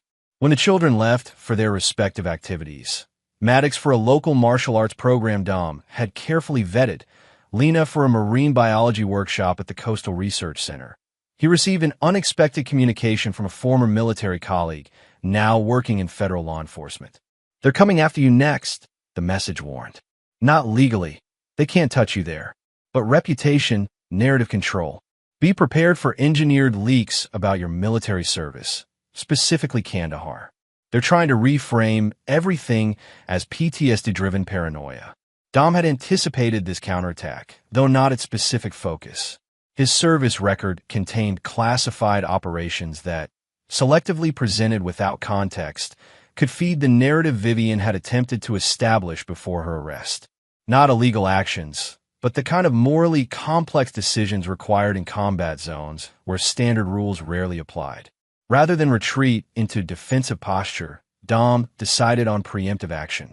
Through secure channels, he contacted key journalists who had reported accurately on the Palmer case, offering a comprehensive interview about his military service, the systematic dismantling of the Palmer empire, and the ongoing protection of his children. Full disclosure, he instructed Leona, who would coordinate the media engagement.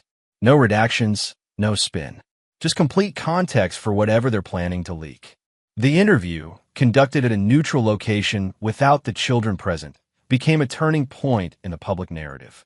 Dom spoke with the direct clarity that had become his hallmark, acknowledging complex decisions from his military service while providing the contextual framework missing from the selective leaks that began appearing in less reputable outlets. War requires choices that look very different from the safety of civilian life. He explained to the Pulitzer-winning journalist who had covered the Palmer financial crimes from the beginning.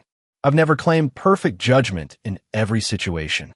What I do claim is consistency of purpose, protecting those who can't protect themselves, whether that's civilians in conflict zones or my own children facing systematic manipulation."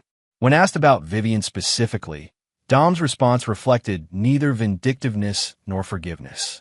Vivian made choices that prioritized a corrupt family legacy over our children's well-being.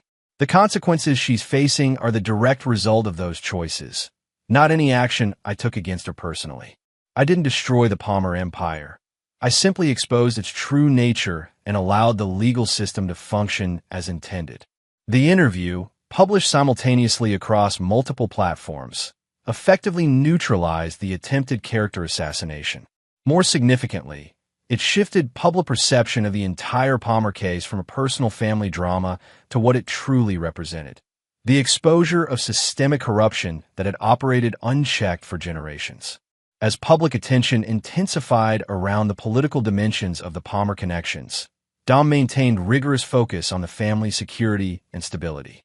The children, despite their remarkable resilience, still experience periods of struggle with their mother's actions and ongoing absence. "Do you ever miss Mom?" Lena asked one evening as they sat on the deck watching the sunset. A rare direct question about feelings Dom had been careful not to impose on either child. "I miss who I thought she was," Dom answered honestly. "The partner I believed I had.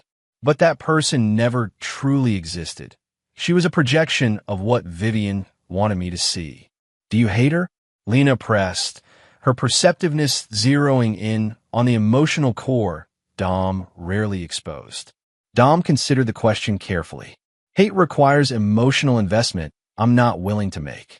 What I feel is clarity, understanding that the relationship was based on fundamental misperception and making decisions accordingly. While the children processed their complex emotions about their mother, Dom focused on building the framework for their future, establishing legitimate business operations through his security consulting firm, now restructured to emphasize corporate ethics and accountability systems. The irony wasn't lost on him. His expertise in identifying vulnerabilities and penetrating defenses, once applied to dismantling the Palmer Empire, now generated significant income helping other organizations prevent similar corruption. 9 months after their relocation to Oregon, as the family settled into something approximating normal life, Dom received information that required another difficult conversation with the children. Vivian, while awaiting appeal proceedings at a federal facility, had attempted to establish contact through an intermediary, a former law colleague not directly implicated in the Palmer crimes. She wants to apologize, Dom explained during a family dinner, presenting the information without editorial comment. Her representative says she's undergone significant reflection and wants to make amends, particularly with you both. Maddox's response was immediate and unequivocal. No, never. Lena, characteristically more measured, asked, "Do you think she's sincere?" "I think she's desperate," Dom replied honestly. The appeals process isn't proceeding as her attorneys hoped.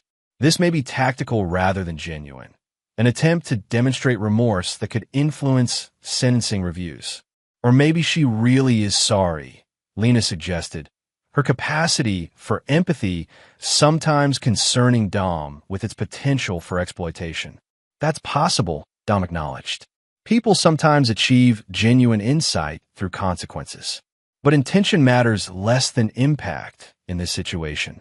The question isn't whether she's sincere, but whether contact would benefit you both. It wouldn't, Maddox stated flatly. Nothing she could say would change what she did. I might want to someday, Lena said quietly. Not now, but maybe when I'm older. Dom nodded, respecting both perspectives. That's your decision to make, individually and on your own timeline. I won't influence it either way.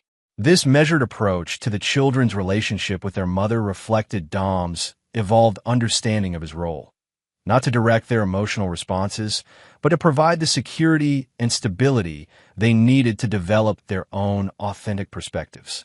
The intermediary was informed that neither child wished for contact at present, though Lena might reconsider an unspecified future date. No further attempts at communication came from Vivian directly, though Dom's intelligence network reported she had commissioned a detailed psychological assessment of both children, presumably preparation for eventual contact, or perhaps another legal maneuver. As the 1-year anniversary of their Oregon relocation approached, Dom initiated what he considered the final phase of the transition from crisis to stability. The property, initially selected primarily for security considerations, was modified to reflect more permanent residence. Landscaping that balanced beauty with maintained sight lines, renovations that incorporated the children's evolving interests, community connections carefully established with selected neighbors and local institutions. We're not running anymore, he explained when Maddox questioned certain security protocol relaxations. We're establishing. Different strategic objectives require different operational parameters. In normal person speak, Maddox requested with a hint of humor that had gradually reemerged as stability increased. We're putting down roots, Dom clarified, making this home not just a secure location.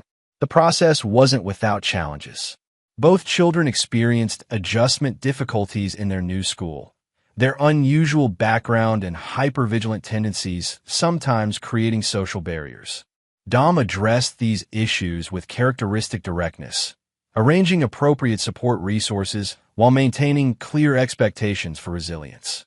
Different doesn't mean damaged, he reminded Lena after a particularly difficult day when classmates had asked probing questions about her mother's criminal case. Your experiences have given you perspective most people never develop. That's an advantage if you choose to view it that way. For Dom personally, the transition from tactician to father rebuilding a family required its own adjustments. The hypervigilance that had kept them safe during the acute crisis sometimes manifested as excessive control in normal situations. The tactical thinking that had outmaneuvered the Palmer resources occasionally translated to unnecessary complexity in routine decisions. He addressed these tendencies with the same disciplined self-awareness he'd applied throughout his military and security career, identifying patterns, implementing corrections, measuring results. The objective remained consistent, providing the stability and security his children needed while allowing them the freedom to develop their own identities beyond the shadow of the Palmer legacy. 14 months after Vivian's arrest, as life had settled into sustainable patterns, Dom received information that would trigger the final chapter in the Palmer saga.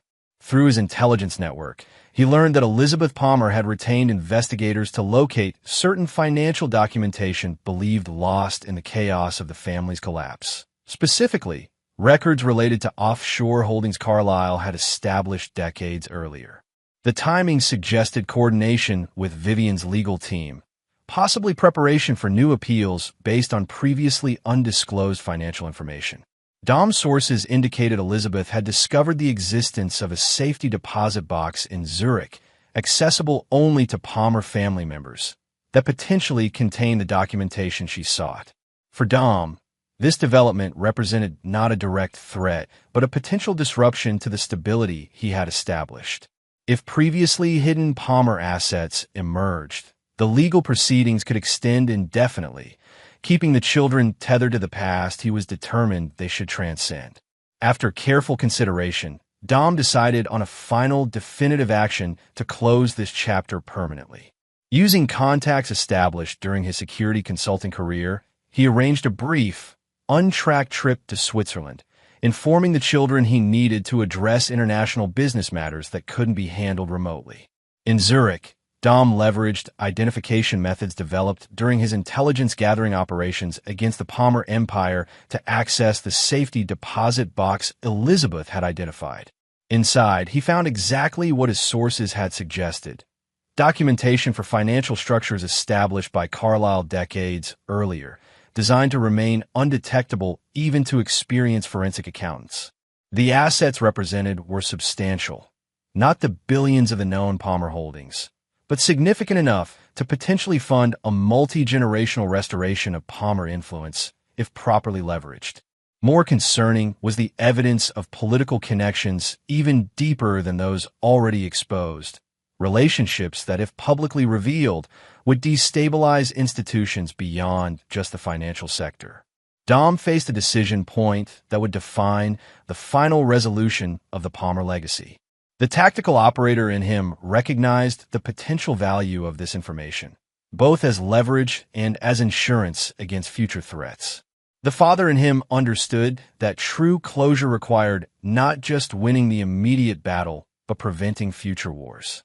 After documenting the contents thoroughly, creating redundant records secured through his most trusted contacts, Dom arranged for the original materials to be delivered directly to federal investigators, accompanied by a detailed statement providing context and connections to existing criminal cases. This action effectively closed the final avenue for Palmer resurgence, ensuring any remaining assets will be processed through legal channels rather than manipulated through hidden structures. It also removed Dom himself from the equation, placing the information in official hands rather than maintaining it as personal leverage. Upon returning to Oregon, Dom found the children engaged in their normal activities. Maddox preparing for a regional martial arts competition, Lena designing experiments for a marine science project. Their lives had acquired the rhythm and purpose that had been the ultimate objective of everything Dom had done since discovering Vivian's betrayal. That evening, as they ate dinner on the deck overlooking the Pacific, Dom recognized an opportunity for closure that transcended legal proceedings and financial settlements. "I want to ask you both something important," he began, setting aside his usual reserve about family emotions. "After everything that's happened, Everything we've been through. Are you happy here? Not just safe, not just stable, but actually happy. The question caught them by surprise. Dom's focus had always been primarily on security and development, with happiness considered a potential byproduct rather than a direct objective. Maddox considered the question with characteristic thoroughness. "I'm content," he said finally. "I don't think about the past as much. I have goals now, things I want to achieve that have nothing to do with all that." Lena's answer came more readily. "I'm happy when I'm working at the research center. When we're here together like this. I still have bad days when I think about Mom, but they're getting less frequent." Dom absorbed their responses, measuring them against his own definition of success. Not perfect happiness. That was never the realistic goal, but functional wholeness. The ability to acknowledge the past without being defined by it. The capacity to build future aspirations independent of trauma responses. "There's one more thing I've been considering," he continued. "A change I wanted your input on before proceeding." The children looked at him expectantly, accustomed to Dom's careful deliberation before major decisions. "I've been thinking about our name," he said simply. "Not changing it entirely, but modifying it. Creating something that acknowledges our history while establishing our own identity going forward." The proposal sparked immediate interest. Names had significance beyond mere identification. They carried legacy, connection, expectation. The Russo name linked them to Dom's heritage of discipline and protection. The Palmer name, which neither child had taken but which influenced how the world perceived them, carried the weight of both privilege and corruption. Something new, Maddox clarified. Not Russo or Palmer. A variation of Russo, Dom explained. Modified to represent who we are now, not just who we came from. The conversation that followed reflected how far they had come as a family unit. Thoughtful exchange of perspectives, genuine consideration of implications, mutual respect for different viewpoints. By the end of the evening, they had reached consensus on a modification that honored Dom's family heritage while symbolizing their new beginning. The legal process of implementing this change became the final formal action in separating from the Palmer legacy. Not rejection or denial of history, but integration and transformation, exactly the process Dom had worked to facilitate for the children psychologically. Chapter 9. Phoenix Protocol. 5 years after the collapse of the Palmer Empire, the family that had once been its potential heirs had transformed so completely that few connections remained visible to the outside world. The modified surname, Rossano, had become established through legitimate business registrations, academic achievements, and community integration. The coastal Oregon property had evolved from tactical retreat to genuine home, its security measures sophisticated but unobtrusive. Dom, now approaching 50, had redirected his security expertise towards specialized consulting for organizations focused on corporate accountability and ethics enforcement. The irony of his career evolution wasn't lost on him. The same skills he had once used to dismantle corruption now generated substantial income, helping prevent it. His reputation in these circles was built not on his connection to the Palmer case, which many younger clients didn't even recognize, but on his methodical effectiveness and uncompromising standards. Maddox, at 21, had developed into a focused young man with his father's tactical precision and a moral clarity forged through adversity. Completing his third year at Stanford with dual concentrations in international relations and cybersecurity, he had established himself as a formidable academic talent while maintaining the physical discipline ingrained through years of martial arts training. Lena, 19 and in her second year at Scripps Institution of Oceanography, had channeled her perceptiveness into scientific inquiry, specializing in marine ecosystems with an emerging focus on resilience in damaged habitats. Her childhood tendency toward hypervigilance had evolved into exceptional observational skills, making her a natural researcher. Both children maintained the security awareness Dom had instilled, but now balanced it with normal young adult development. Maddox dating a classmate whose father happened to be former military intelligence. A coincidence Dom had verified with characteristic thoroughness. Lena dividing her time between research projects and a close circle of equally dedicated science students. The annual family gathering at the Oregon property had become tradition. A week in summer, when both children returned home, maintaining connections despite increasingly independent lives. Dom, who had once structured these gatherings, now allowed them to unfold with the natural rhythm of a family comfortable in each other's presence. During one such gathering, as they hiked familiar coastal trails, Maddox broached a subject that had remained largely untouched for years. "I got a letter from Mom," he said without preamble, maintaining the direct communication style he'd inherited from Dom, forwarded through Stanford's administrative office. Dom absorbed this information without visible reaction, though internally he noted that Vivian's persistence had outlasted his expectations. 3 years into her sentence, following multiple failed appeals, she had apparently found means to circumvent the communication boundaries established by both Dom and the children themselves. "What did it say?" he asked, neither encouraging nor discouraging Maddox's disclosure. "Mostly what you'd expect. She's changed, found religion, wants forgiveness." Maddox's tone remained neutral, analytical rather than emotional. "Says she accepts responsibility now, understands why what she did was wrong." "And do you believe her?" Dom asked, genuinely curious about his son's assessment. Maddox considered the question with characteristic thoroughness. "I believe she believes it. Whether that constitutes actual change is a different question." "Are you planning to respond?" Dom maintained his long-standing position that the children's relationship with their mother was theirs to determine, requiring neither his permission nor his approval. "No." Maddox's decision was firm. What she did wasn't just wrong, it was revealing. It showed who she truly was when pressured, someone willing to sacrifice her children for family legacy and financial security. Lena, walking slightly ahead on the trail, turned back toward them. "I got one too. Different content, same objective." Dom nodded, unsurprised that Vivian would tailor her approach to each child's known tendencies. "And your thoughts?" "I've been studying ecosystem collapse," Lena replied with the tangential approach that often preceded her most insightful observations. "When habitats are destroyed beyond certain thresholds, no amount of restoration effort can recreate what existed before. You can only establish something new that acknowledges the damage as part of its foundation." The analogy wasn't lost on either Dom or Maddox.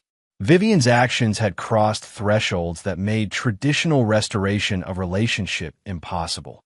Not because forgiveness was inconceivable, but because trust had been fundamentally compromised beyond structural repair.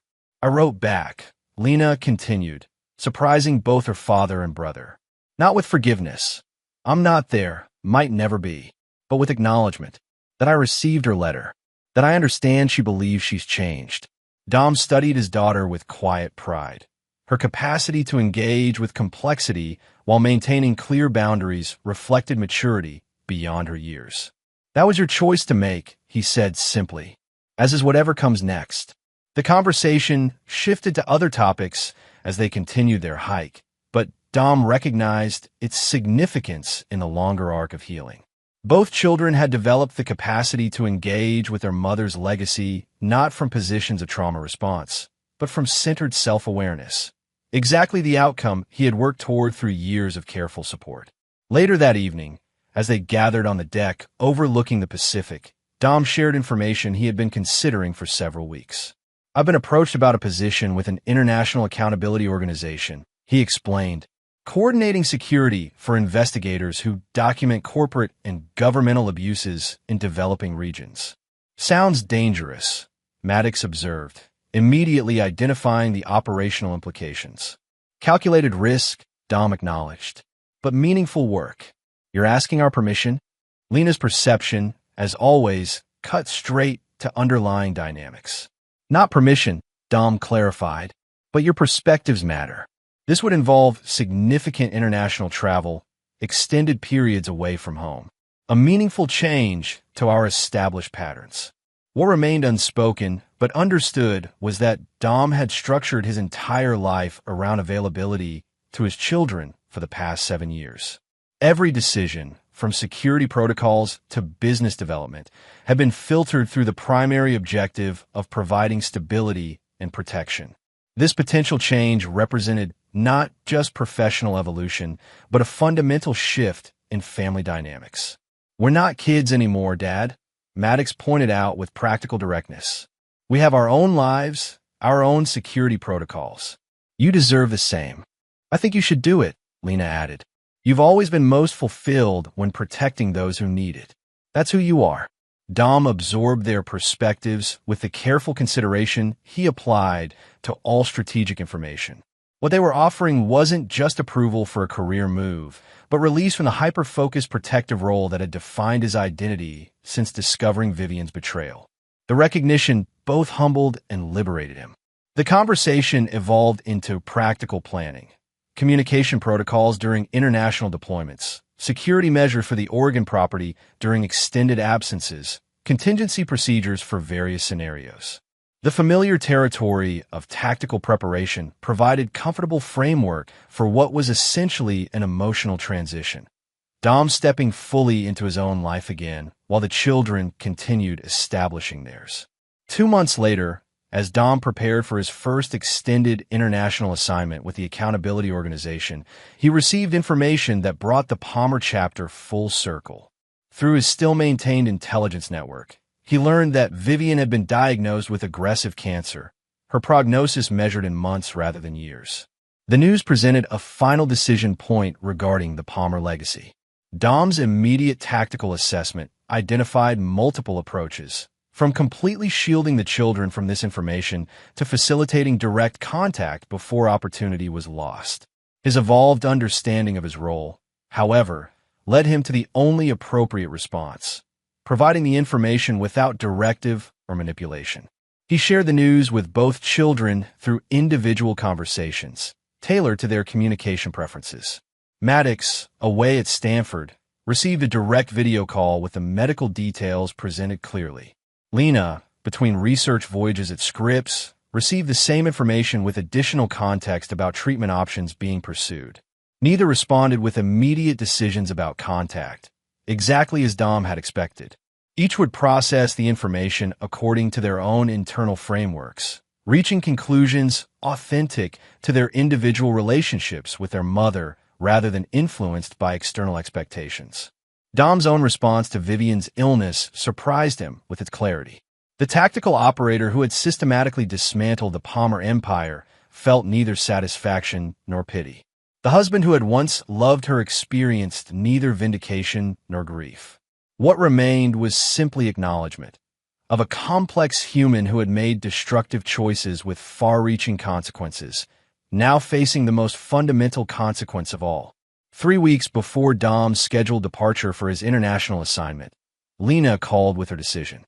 She would visit Vivian at the medical facility where she was receiving treatment, not with expectations of reconciliation, but with willingness to provide human connection during final stages.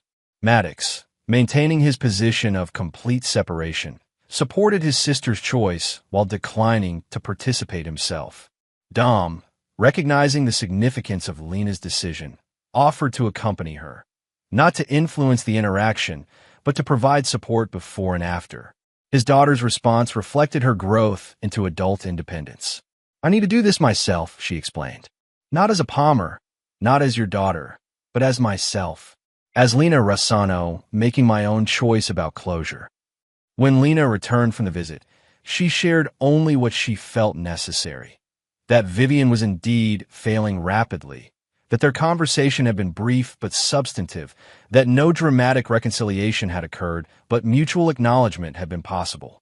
Dom respected her boundaries, neither pressing for details nor offering interpretation of the experience. Vivian Palmer died 6 weeks later, while Dom was deployed in Southeast Asia, documenting security protocols for investigators tracking labor abuses. The notice came through Leona, who had maintained certain monitoring functions even as the Palmer case receded into legal history. Dom arranged immediate communication with both children, assessing their needs remotely through secure channels. Maddox, characteristically, processed the news with analytical detachment, acknowledging the significance while maintaining emotional boundaries long since established. Lena experienced more complex responses, Not grief for the mother she had lost years earlier through betrayal, but recognition of the finality that death imposed on any potential future healing. When Dom returned from his assignment 3 weeks later, the family gathered at the Oregon property for what he recognized as the true conclusion of the Palmer chapter. Not to mourn Vivian, that relationship had been processed years earlier, but to acknowledge the definitive closure her death represented. As they sat together on the cliff overlooking the Pacific, watching sunlight transform the water into hammered gold, Dom reflected on the journey that had brought them to this moment. From the brutal confrontation at the Palmer reunion to the systematic dismantling of a corrupt empire. From tactical operations driven by righteous fury to the measured reconstruction of family built on truth rather than obligation. To closure, he said simply, raising his glass in the only acknowledgement of Vivian's passing any of them required. To moving forward, Maddox added, his expression reflecting not happiness exactly, but settled purpose. To who we've become, Lena completed her scientific finding the most accurate assessment of their collective journey. The sun continued its descent toward the horizon, painting the sky in colors no Palmer painting had ever captured despite generations of collected art. Dom watched his children, now adults with lives of their own, and recognized the completion of his most important mission. Not vengeance, though that had been necessary. Not protection, though that had been foundational. But transformation, the systematic replacement of corruption with integrity, manipulation with honesty, obligation with choice. The Palmer bloodline continued through Maddox and Lena, but the Palmer legacy of appearance over substance, power over principle, had been definitively broken. In its place stood something entirely new, a family defined not by inheritance or name, but by conscious choice and earned trust. As darkness settled over the Pacific, Dom Rossano, once Dominic Russo, briefly the destroyer of the Palmer Empire, now simply a father who had fulfilled his most sacred duty, felt neither triumph nor regret. Only completion. The mission was accomplished. The future belonged to what they would build next. And there you have it. Another story comes to an end. What did you think? I'd love to hear your thoughts in the comments below. If you enjoy this story, consider joining our community by subscribing. It means the world to us. For more stories like this one, check out the recommended videos on screen. And I'll see you there.